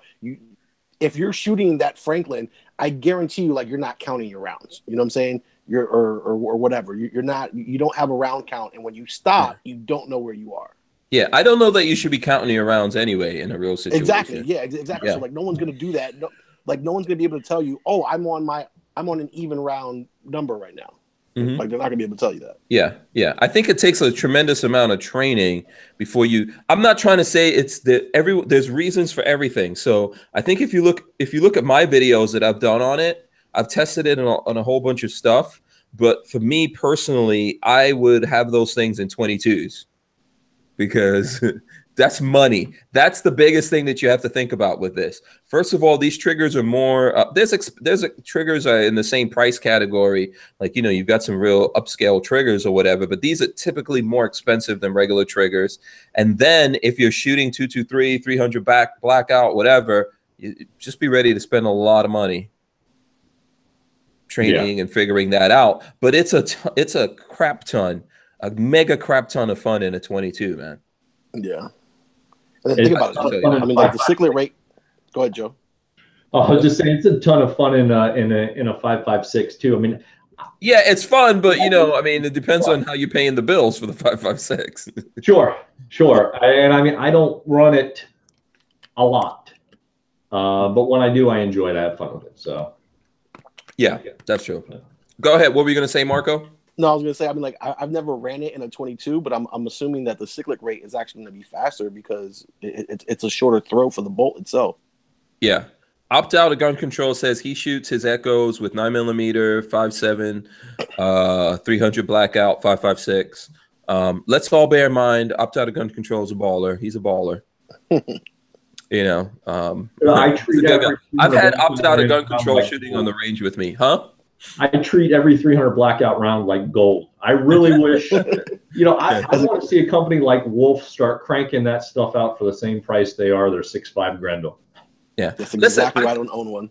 Yeah, I think it's cool too at 9mm. I mean, like I was saying before, you know, you're putting, depending on what you put it in. I think opt out because I know he shot with me before. I'm not sure. Well, no, he wouldn't have gotten the Scorpion one yet because it's just coming out now. I think you can make pre-orders on the Scorpion trigger. I think that's a cool place for that trigger. Only Franklin Armory has the CZ Scorpion trigger so far. That's pretty badass, right? Because that's down in like a little, that puts it in subgun category, you know? Yeah. Yeah. You know, so when you imagine that, like you can suppress a Scorpion, you got that trigger in there, 9mm. That's pretty cool. And we have some videos out on that. And then let's see, I'm getting. And they also got like the new super short Scorpion too, right? Yeah, I haven't shot one of those yet, but Fostech has, what is it that Fostech has, Joe? I think they built one for. Okay, I know they did AK. I'm trying to think. What was the other gun that Fostech built? Trigger. I don't know. I'd have to look it up. I don't remember. Wait, did Fostech make one for the Chris Vector? There was talk. I don't know if they did or not. I'm trying to remember. I know that Franklin did one for the B&T guns. I don't know if you guys have gotten into that, but they made one for the B&T guns. I actually have one of those that I'm going to be testing once I get back here. So you've seen those B&T, the Swiss. Yeah. So they did a trigger for that. Yeah, I shot one of those without a binary. Where was it? Up at Atlantic Firearms out in like Maryland. They're like the big AK like distributor or whatever. I shot one out there. How'd you like it? What do you think about it? I like it. It's super compact. It was nice. It's expensive though. That's the whole thing. Yeah, Crackbot says Franklin has one for the ACR. Yeah, that's the thing about it, you know. But it's a lot cheaper than doing everything that it would take to have a machine gun. It's not a machine gun though. You know, I think we've done like there's one video that I have where we did a comparison, and you guys won't find any of these videos on YouTube because they're illegal to be on YouTube. Just FYI, they're over on Full 30, and I think we try to put them up in some other places. But you know, yeah, the expense is a thing. But think about what it is to get machine guns. Although it's not a machine gun, we did some videos where we compared to see, is this running like a machine gun? Not necessarily. And even that is a good and bad thing. It's kind of like a sweet and sour thing. A machine gun, you pull the trigger, hold it back, it runs out. you know, and you also have less control with a machine gun. I think with this, you have more control because at least you can, you know, if you're thinking about it, do some kind of control with that trigger, right? Because when you pull it, you can hold it back, you know, or you could send it, or you could click it back over into safety and take it off. You know, hopefully it is off. I would always keep it in a safe direction when I'm taking it off, just in case. So I don't know if we went through all the complexities of this. You know, I think it's tough, right? Because people might want like a just cut and dry answer on this stuff, and I don't think it exists. Yeah. I don't think it exists. I'm not trying to like favor one thing or the other. I know I've been messing around with with both of them. So Clover Tax says, "Damn it, YouTube keeps signing me out of the chat." Bad YouTube. Damn, Clover, I don't know what's going on, man. I'm not sure. You know, they're watching you. That's all I could say. Yeah. That's all I could say. Okay, so I think we covered that. Should we go to the Superman thing real quick? Let's do it. Does anyone want to talk about that? This hashtag Me Too thing. So Henry Cavill, you guys know he's Superman. I don't know how many who's seen Stardust? Let's see. Put up your hands. Have you seen the movie Stardust? Negative. No, Joe, you've never seen the movie Stardust? I don't think so. With all these daughters with Juanita around, I would have thought you would have seen this. It is like a movie. Let me look here. 2007. Yeah, it's a fantasy movie. It has Robert De Niro. It's a really good movie in my opinion. It's really funny, fantasy. Michelle Pfeiffer, Robert De Niro. Michelle. Yeah, it's a really good movie if you haven't seen it. I know it's in the romantic category, but I think it's really funny. It's, you know, I put it right up there with The Princess Bride, which is a romantic movie.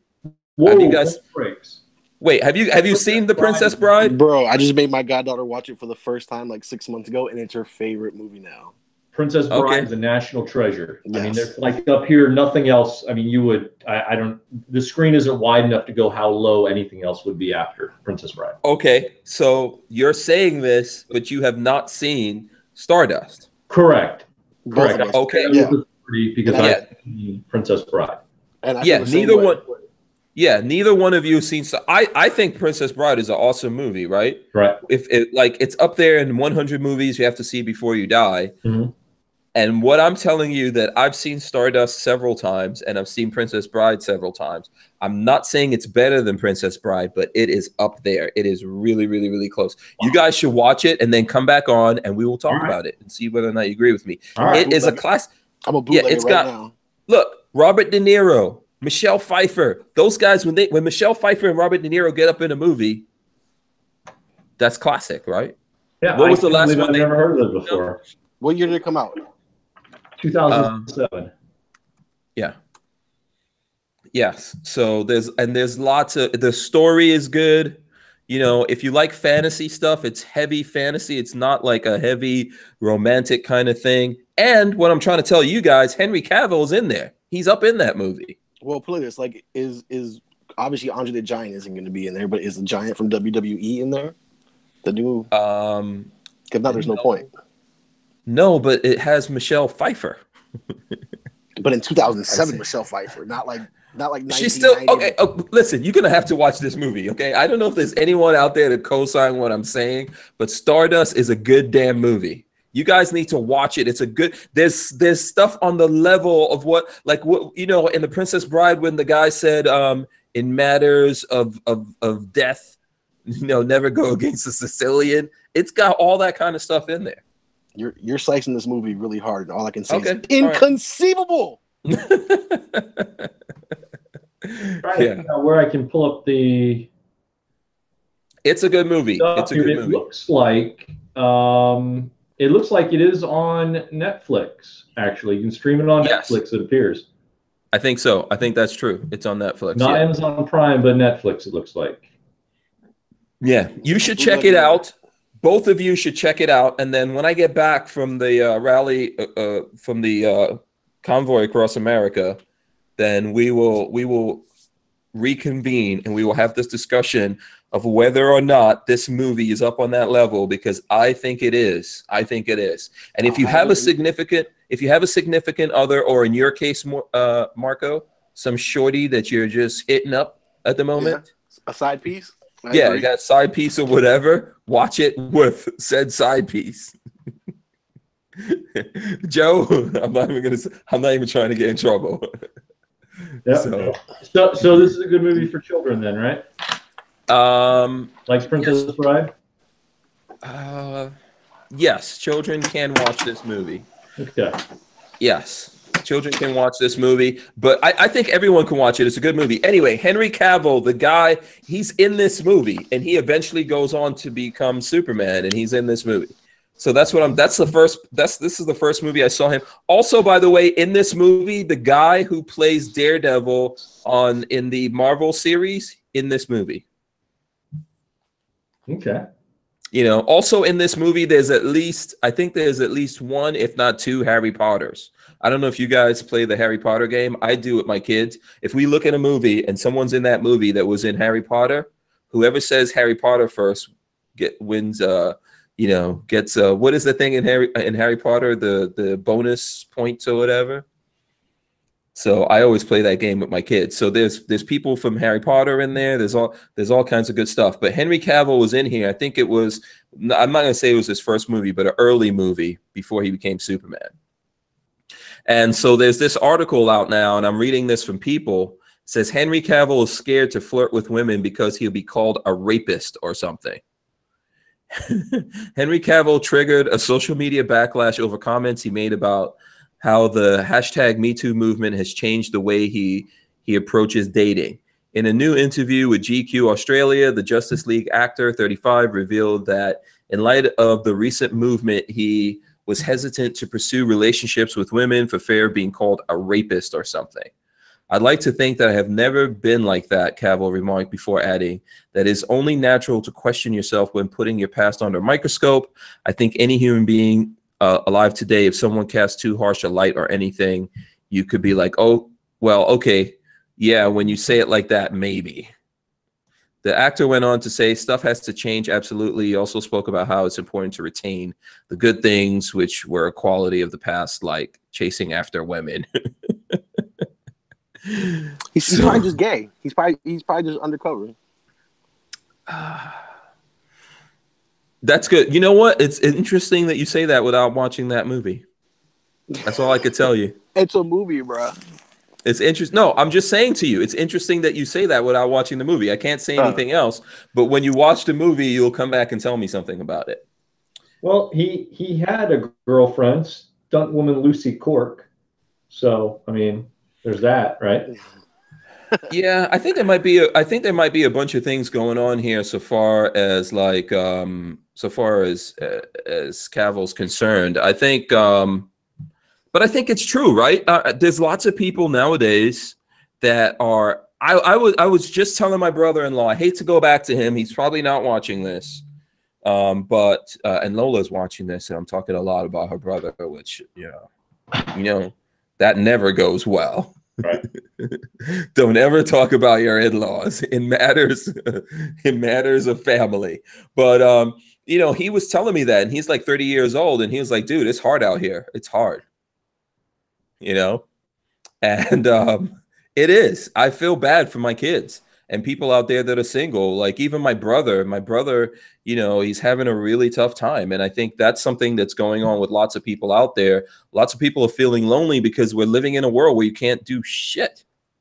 You can't do or say, or, it's tough to know, what's going on.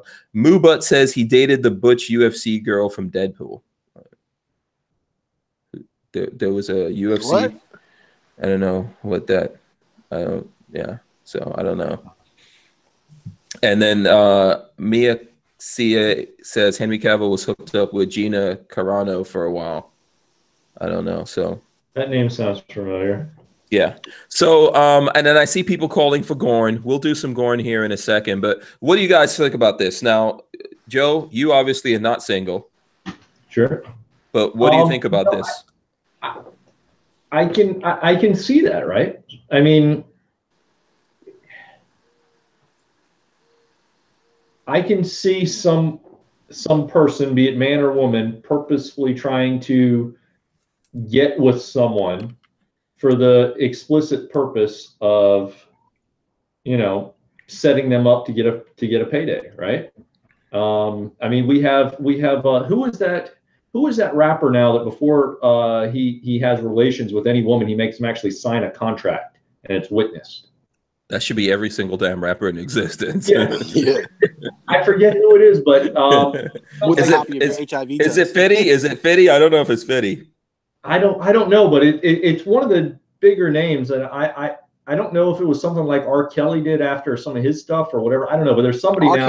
No, because R. Kelly is fucking anybody. Yeah, R. Kelly has a sex camp, Joe. I don't know if you know about that. I don't know. I don't remember. Like I said, I'm not into really rap and hip hop much anymore. Yeah. I'm at least 10 years out of date. You know, all the good music stopped about 10, 15 years ago, probably something like that. Yeah. Well, go ahead. but yeah, I mean, if I was a celebrity and I was single and a celebrity, I would do something like that too. I'd have like, you know, some kind of be like, hey, you know, sorry, but you got to sign this contract. We're going to have to, you know, maybe get it notarized. You have a notary on call, you know, to come up and be like, yeah, I'm consensually agreeing to whatever it is. I mean, that may take the spontaneousness out of it, but at this point, what are you going to do, right? Because I mean, there's a lot of legitimate claims out there, but then how do you distinguish the ones that aren't? I mean, it's a very difficult place to be in for a celebrity. Yeah. What are you going to say to that, Marco? No, I was just saying, I mean, like Joe kind of hit on the head, you know. I mean, like these people live different lives than us, except for you probably, Hank, because you probably the only celebrity out here. But you know, like what? Wait, go back. I said, you know what I'm saying? Like, I'm not a celebrity because I don't be showing my face like that. But so you're probably the only like primetime celebrity out here. But you know, yeah, sure. I don't think so. You do gotta look at it differently. You know what I'm saying? Like, you know, like if you're dealing with someone who's as famous as you, then probably not. But you know, if you're just picking up some girl at the club, you know. It's a different world nowadays. It's not the Magic Johnson days where you know, or Wilt Chamberlain or you know things like that. You're not living that lifestyle like that. So yeah, you know, it just I'm a slut. So like what can I say? Yeah, I'm glad you admit it. And I'm pretty sure you didn't have to admit it. I'm pretty sure anyone listening to this already knew. Even though this is the reason why you're not showing your face. Exactly. Because there would be a bunch of women up there like baby mamas or something. You know, listen, I think men should always my dad always gave me the advice, you know, treat women the way that you would expect someone to treat your mom or your sister and so on. I think men should be respectful. Everyone's responsible for their own honor. You should never force yourself on another human being. All of those kinds of things, I believe. But I do think that it's getting really tough. I mean, I've said it before. There needs to be like a dating for gun guys or something, because I think there's a lot of gun people out there that are just like lonely right now. And it's tough to find, you know, not just these kinds of things. There's lots of things of women saying, yeah, if you believe in guns, you know, don't even talk to me. If you voted for Trump, don't do, you know. I think a lot of that's it's going to lead us to a very lonely place. And if you guys want to know what in the future is going to go up, like how Apple went up, look into sex bots. There's going to be a lot of freaking money. No, so I mean, obviously, like you know, like I'm a real vulgar person, but I'm not vulgar towards women at all. I mean, like Lola's met me in person. Like I'm a real courteous person. I try to pride myself on that. And you know, like a lot of it has to do with like your personality and how outgoing you are.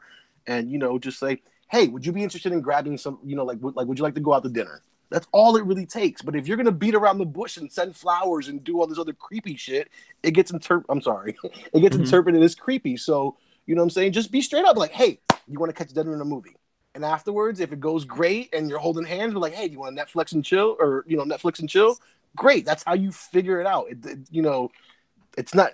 I don't have to be vulgar to be a slut. I'm not vulgar towards women at all. I'm vulgar in almost every other aspect of my life, but not towards women.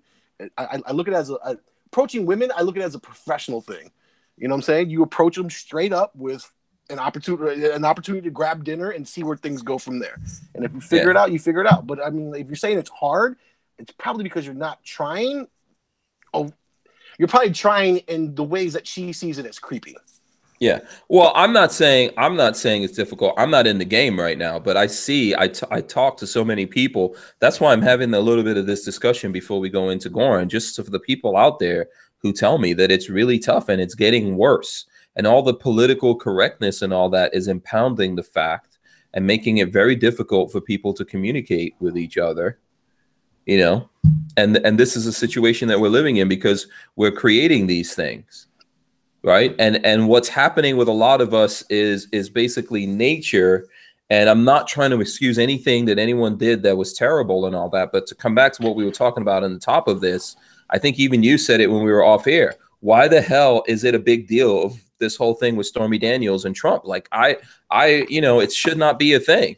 What two consensual adults do has nothing to do with us. Mm-hmm. Right. We should not be in that. It should not be a thing. It should not be power for anyone involved. And it should not be leverage to use against anyone what two consenting adults decide to do, regardless of, you know, whether those people are married or not. It's up to you to believe and be responsible for your own honor and go, OK, well, if I'm married, I'm not going to do this or whatever. Right.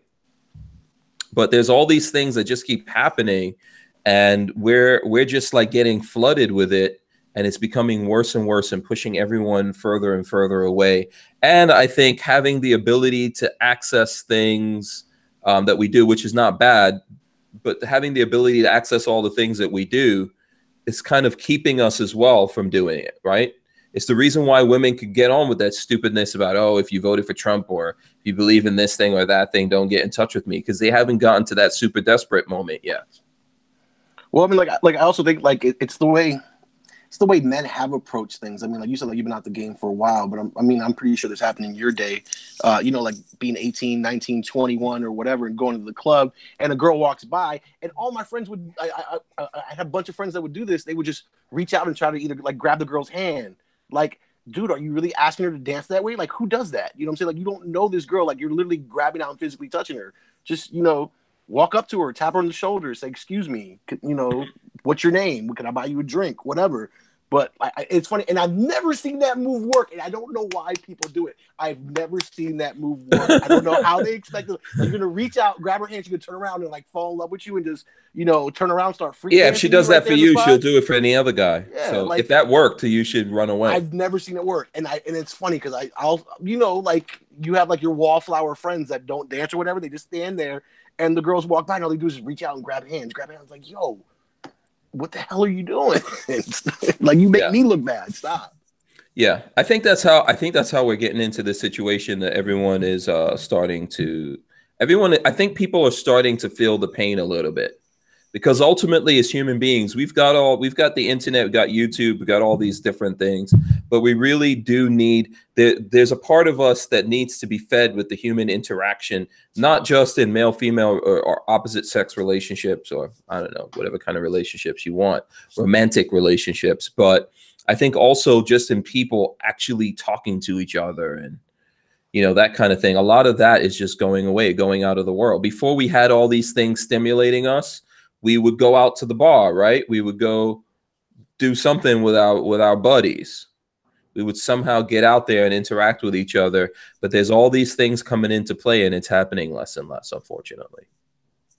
You don't know how to interact. You know what I'm saying? A lot of times, like, who was it? I went out to a concert with a friend of mine and his little brother. His little brother's probably like 22. And literally, like, he talked to her. Instead of exchanging numbers, they exchanged Instagrams, and like they slid into each other's lives. You know what I'm saying? So it's like it's like even a phone number nowadays is like too personal. You know what I'm saying? Yeah, and so that's an overexposure. That's an overexposure to, you might know too much. And so like I saw that like a year and a half ago, and I was like, I'm gonna use that, and I used it, and it works well for me because as soon as they see how many followers I got, butter, I'm in there. Oh, okay. Well, I guess that's working for you. All right. So let's move on. Let's move on from this and hit up some Goran, since the people want Goran. Give the people what they want. That's what I say. Okay. So who has the Goran? Let's see. Okay, I can see that it looks like Marco is switching to his Goran cam. This is the Goran cam right here. I see a Glock. I see a Glock on the table. So it's a Glock 19 MOS with a Vortex Viper on there. Okay, cool. And what is the light on there? It's an Enforce light. Okay, very nice, very nice. Force light, and always in a 30-round mag. 30 hashtag 30s on everything. That's a hashtag I started. So hashtag 30s on everything. I don't give a shit about printing because I can't carry. But when I go to Virginia and I do carry, I still don't give a shit about printing. Okay. So 30s on everything. Nice, nice. Okay. So let's switch over to Joe here. Joe is showing his pride and joy. It is. Now. It is. There it is. Now you can tell the colors are fairly close here, and that lighting coming off of the window there is skewing the stock. But yeah, this is the latest build that I'm working on that I just got done now. Whose rail is that? What's that? Whose rail is that? This is the lower, the upper, and the rail are from Spikes Tactical. This is their sandbox builders set.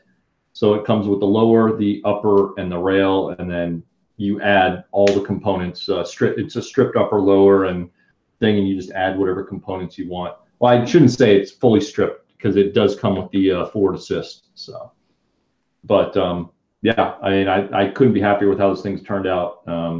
Digging this new 510 Elite Hollow Sun green dot as well. I didn't think I was gonna like the green as much as I did. And I almost went with red, but so many people asked about the green. I'm like, well, what the hell? I'll give it a try. And I'm really it's good to switch it up. Like, yeah, I don't have anything green, but I would want something green. I don't like the ones that switch between red and green. I either want it to be all green or all red. Yeah, I would agree with that. The Vortex had I think it was a Strike Fire that you could switch between red and green, and it was nowhere near bright enough at either one. And I didn't think the dot was good enough anyway. This is just as crisp and clear as their regular red version reticle. It looks perfect. I mean, it is a perfect reticle on here. You know, as close to perfect as you can get. Even I have a slight stigmatism in my right eye that makes, you know, some of the aim points, EOTechs, there's a lot of starbursting. Not a lot, but there's visible starbursting to me. For whatever reason, and I talked with Lewis with HoloSun, and he explained why theirs aren't as pronounced as some of the other ones. Some kind of proprietary technology they have, and looking through it actually seems to be the case. But there's going to be a full review out on this, and we're going to throw another optic on here, and this 6 to 24 power from Right On, which I just used on this other guy here for some preliminary accuracy testing. It's this match barrel from Faxon on here, the good old Geisley G. Yeah, is that the three gun? Three gun? Is that the 3-gun trigger? No, this is the SD enhanced, the super dynamic enhanced. So it's a 2-stage trigger, but it's got their flat Geisley bow on here, and I'm digging that as well. I think still my favorite trigger from them is that Super Tricon, which is kind of a modified curve that has a little bit of ribbing on it. It's a little rounded and ribbed. Yeah. The Super Tricon is still probably my favorite, but this is actually a pretty cool trigger. My favorite trigger from Geisley is their SSP, and I think I saw a post about them on Instagram about a month ago.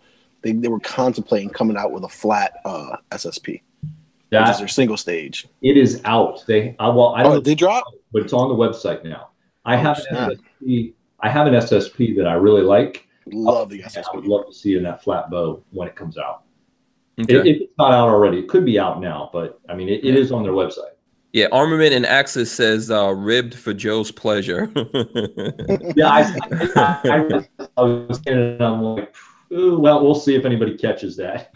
Hey, yeah. So I got a question for both of y'all because I've listened to both of y'all for a while. I watch Joe's lives, and of course I watch Hank's show. You guys always pronounce it fax on. Is it really fax on or is it faxin? I think it's faxin. Fax on. Yeah, no, you say fax on all the time. I say fax on. But you say a lot of things funny though. Yeah, I know. I think it's faxin. Yeah, I think it is faxin. I just can't help it. I think. Yeah. I'm gonna have to call Pat. I'm gonna have to call Pat. Like, yo, what is it? Yeah. Well, it's named after the owners. Yes, by the way, shout out to Ghost Tactical. He's also in the chat. It's named after the owner. Ghost. Yeah, the owner is Robert. And I'm assuming it's Faxon, but I call him Robert Faxon. He's been on the show. Yeah. I can't remember if he corrected me when he was on the show or not, but he's a nice guy, so he probably wouldn't if I was saying it wrong. I'm gonna shoot them a message actually before I do the review on this barrel and make sure I'm getting the name right, because I had to work on getting Geisley correct as well. So I had to practice that one a few times. Yeah. Well, yeah, you know, it happens to everyone. It happens to the best of us, me included. Okay, so let me see. Lola brought in something. This is something I borrowed. I actually borrowed this from Tony from Big Daddy Guns. Boom! Look at that. Oh, the calico. Yeah, I gotta get this back to him. But is that a 22 or 9? No, 9. This is 9. Oh snap! With the 100 round barrel, actually. Hundreds on everything. Yeah, hundreds on everything. Yeah. So there you go, calico. You know, what was that Drake line? I bring calicos to the Alamos. There you go.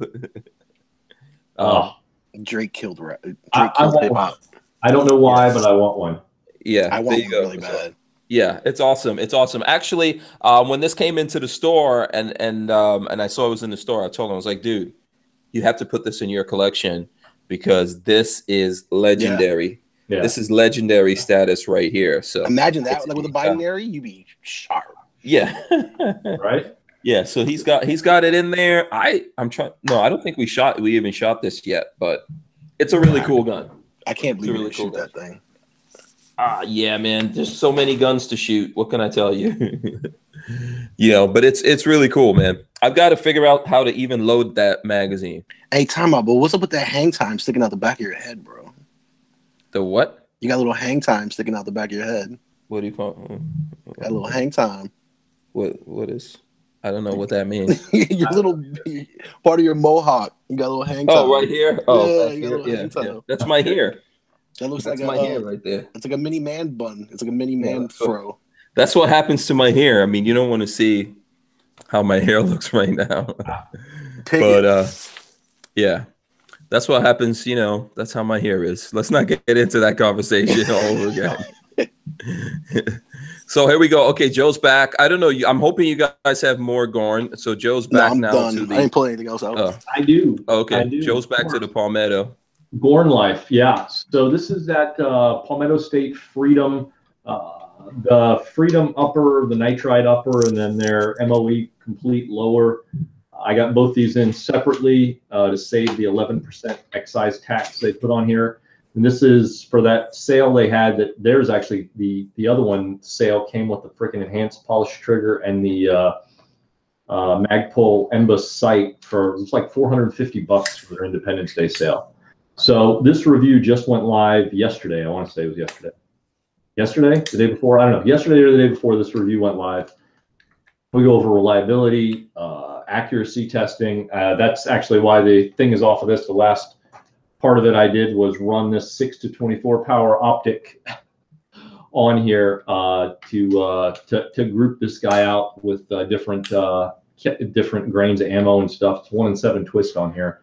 I had to tell you, for $450, or even at the other sale price they have of $499 delivered, this is you can't ask for more in this price point for what you're looking at. I mean, I haven't had a single malfunction with this thing yet.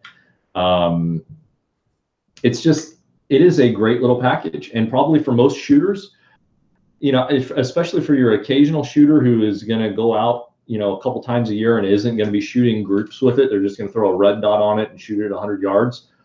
There you go. And, you know, I mean, if you want to dump as many rounds as you can through it, it just runs. Yeah. I gotta say they're doing things right down there with this line, at least. Yeah. You know, on the subject of Palmetto State, boom, here's a 9mm from Palmetto State that we got. And the video, I think the video is probably going to come out on this. It's going to come out in the next couple of days. And so we were testing this. They sent this to us so we could test it. 9mm from them using the Glock magazine.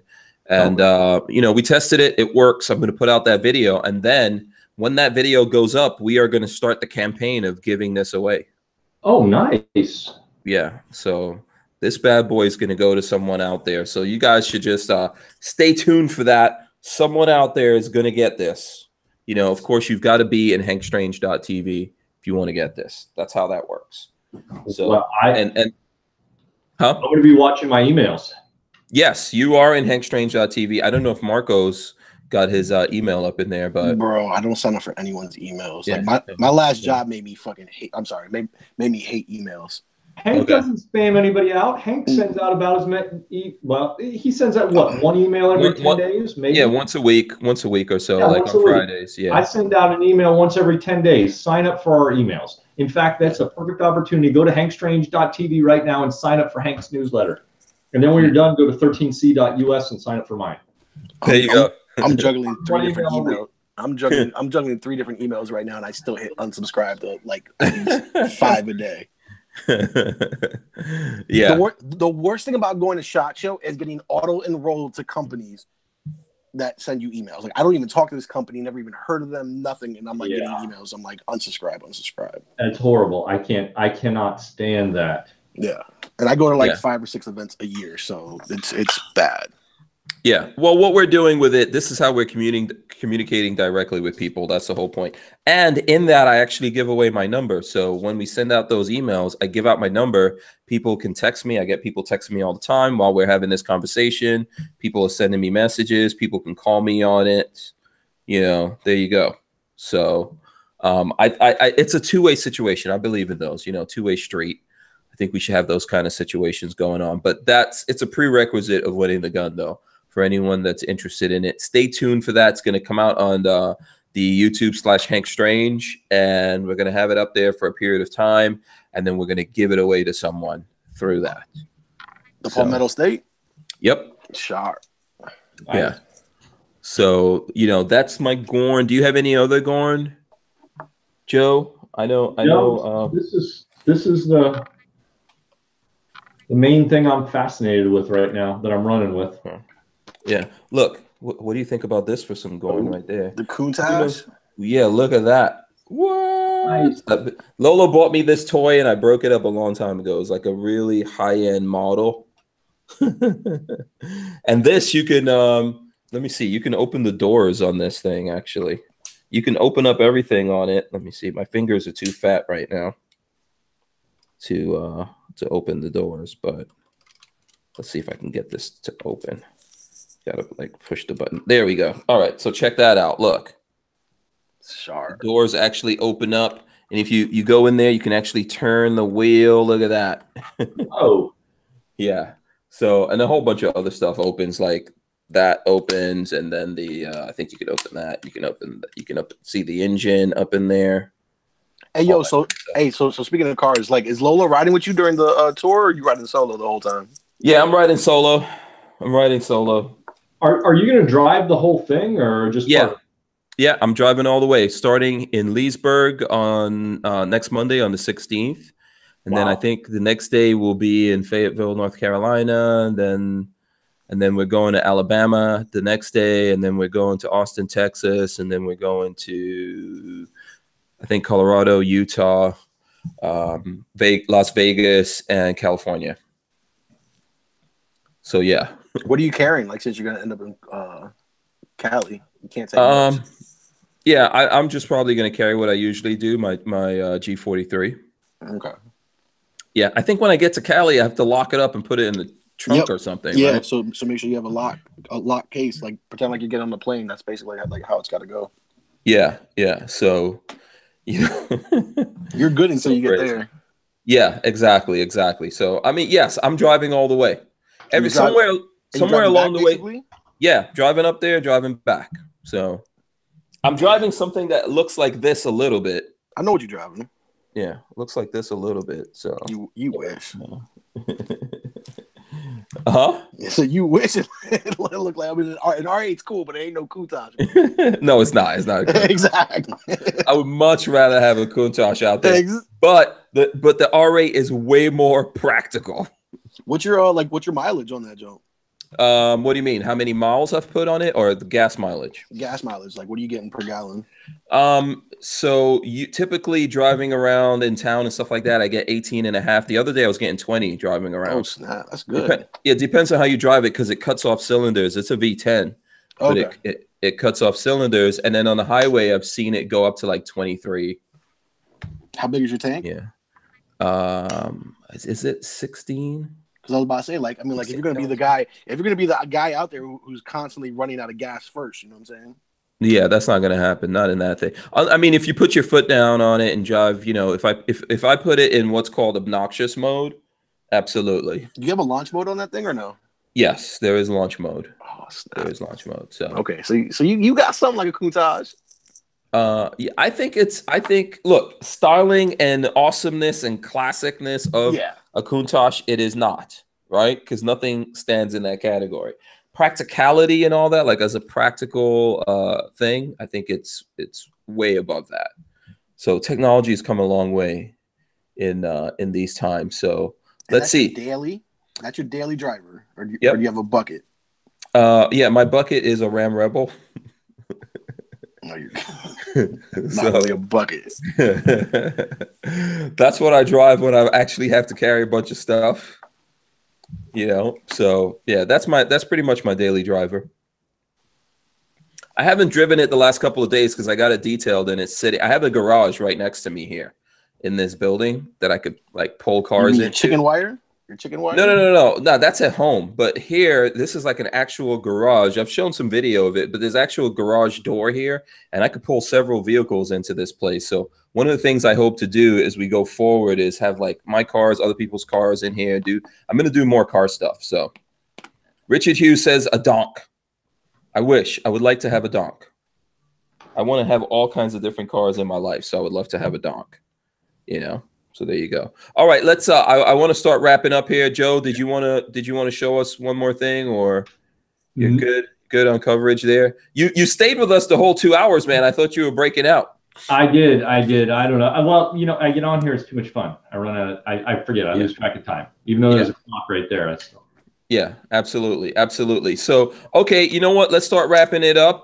Joe, what kind of stuff do you have going on, man? Where can people find out about you and get in touch with you? And so the main place is the website, 13c.us, 13cgunreviews.com. You can get links to the YouTube, Full 30, Facebook, Instagram, the whole 9 yards there, everything else. So that's the best place. This Palmetto State one just went live. I mean, if you're curious of a bunch, I mean, I had a ton of questions on this. I think I answered all of them. It wound up being a 25-minute video, so longer than what I normally do, but I tried to cover everything in that one video.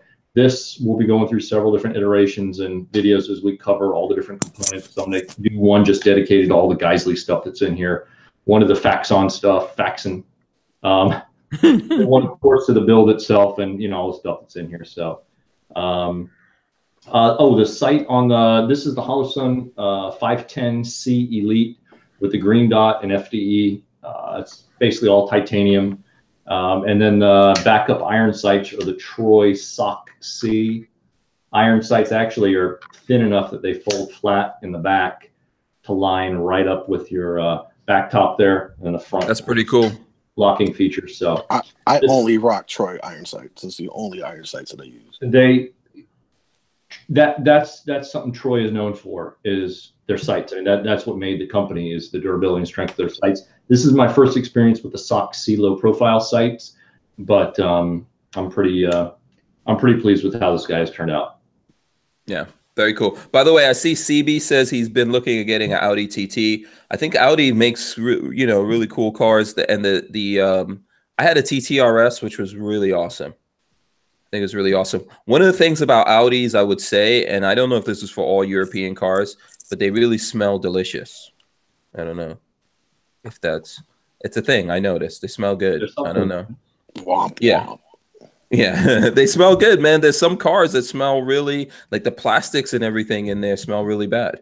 You know, especially if you're sensitive and stuff like that. So there you go. But I think Audi's putting a lot of good features in their cars. So I see that, that brand growing and growing in popularity in America. So I would definitely choose them over BMW and Mercedes, in my opinion. So I know that's just I'm plugging something for cars one more again, huh? I'm with Opt Out of Gun Control. He says he just got a Trailhawk. I was actually looking at a Trailhawk, but wait a second. Wait. He said he got a Trailhawk? Yeah, it was a little smaller than what I needed. So I wound up going with that Grand Cherokee Overland. But I mean, I'm more of a, I like the utility. I like Little Creature Comforts. That's why I went with what I did. But I mean, I want a little more functionality. Yeah. Opt out of gun control. You need to bring that Trailhawk to the hacienda, my friend. I want to see that thing. That's badass. Yeah, I would love to do a video with the Trailhawk. Okay, yeah. So our special guest here is Marco from Gun Channels. No special. Just an average dude. Not at all. Not at all. I don't think so. You guys don't know the full blast. I don't know if he's ever gonna give us the full blast, but you know. So Marco, how can people? You're only on Instagram, right? Basically, I'm not old enough to be on Facebook because as soon as my mom got on Facebook, I got off of it. Oh, all right. So how do people follow you? All right. So best way to follow me is on Instagram. My Instagram is @gunchannels_. Check out gunchannels.com as well. This is the first time I've hung out this long with Joe, and we haven't pounded a bottle of bourbon together. So props to me and him. That is true. I thought things felt a little weird. Yeah. Normally, there's a lot of bourbon involved in most of our conversations, but at least in person, always. Yeah. So shout out to Hank. Thanks for having me on here. The one thing I do want to say is keep an eye on my Instagram. Me and Sam from Forge from Freedom are working on a new T-shirt design. Nice. For a lot of you that don't know, I'm the one that released the "You Suck" T-shirt and patch. So you can check those out on forgefreedom.com. By the way. Thank you. Appreciate it. You know, I did that for the culture. So, check out fortunefreedom.com. And the hint that I'm going to drop about the new T-shirt design is it's going to be 45 AARP related. So if you like funny jokes. Going already.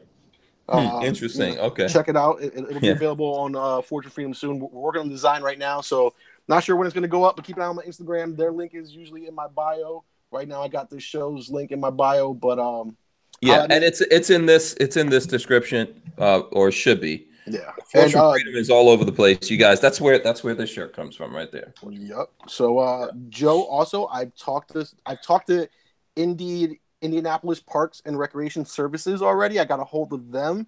So this year's NRA convention.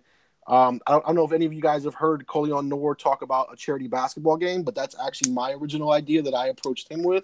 So it looks like it's really, really going to happen this year. So you did have luck there. I've been putting out feelers and some different things there, but you actually had luck going with the Parks Department?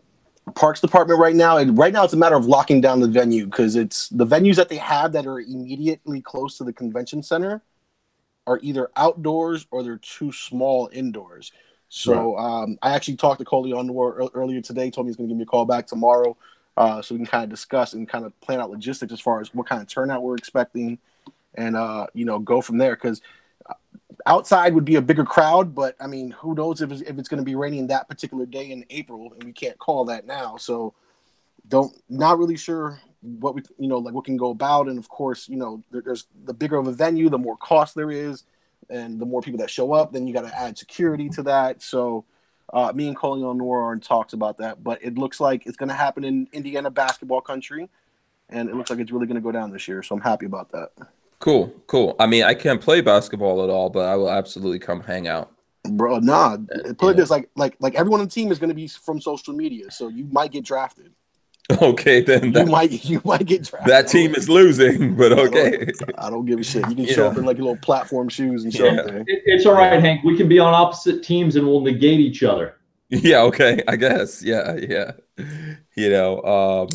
Okay, very cool. So Hussein wants to know if it's DMV2A on Instagram. It's not, right? What's the Instagram? So that's my personal Instagram. I don't show my face on there either, but yeah, I haven't posted on there in about a year and a half because I just got caught up in the other one. But my personal, so the real Instagram is gunchannels_. There's an underscore at the end of it.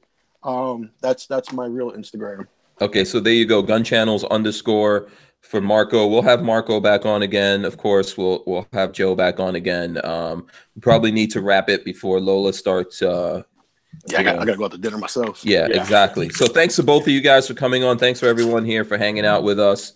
I think we had a good time. We'll be back tomorrow. Tomorrow's the final show until whenever I get back from this trip.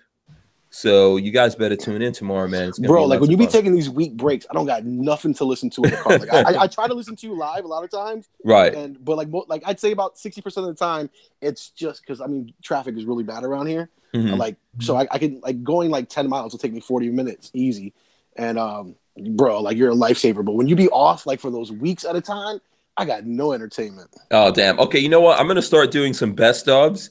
But you know, there is the it's on iTunes. We've got it on Spreaker now, Spotify, all those kinds of. You should be able to find it. We should actually be able to find the audio versions. I know you've listened to probably all of them.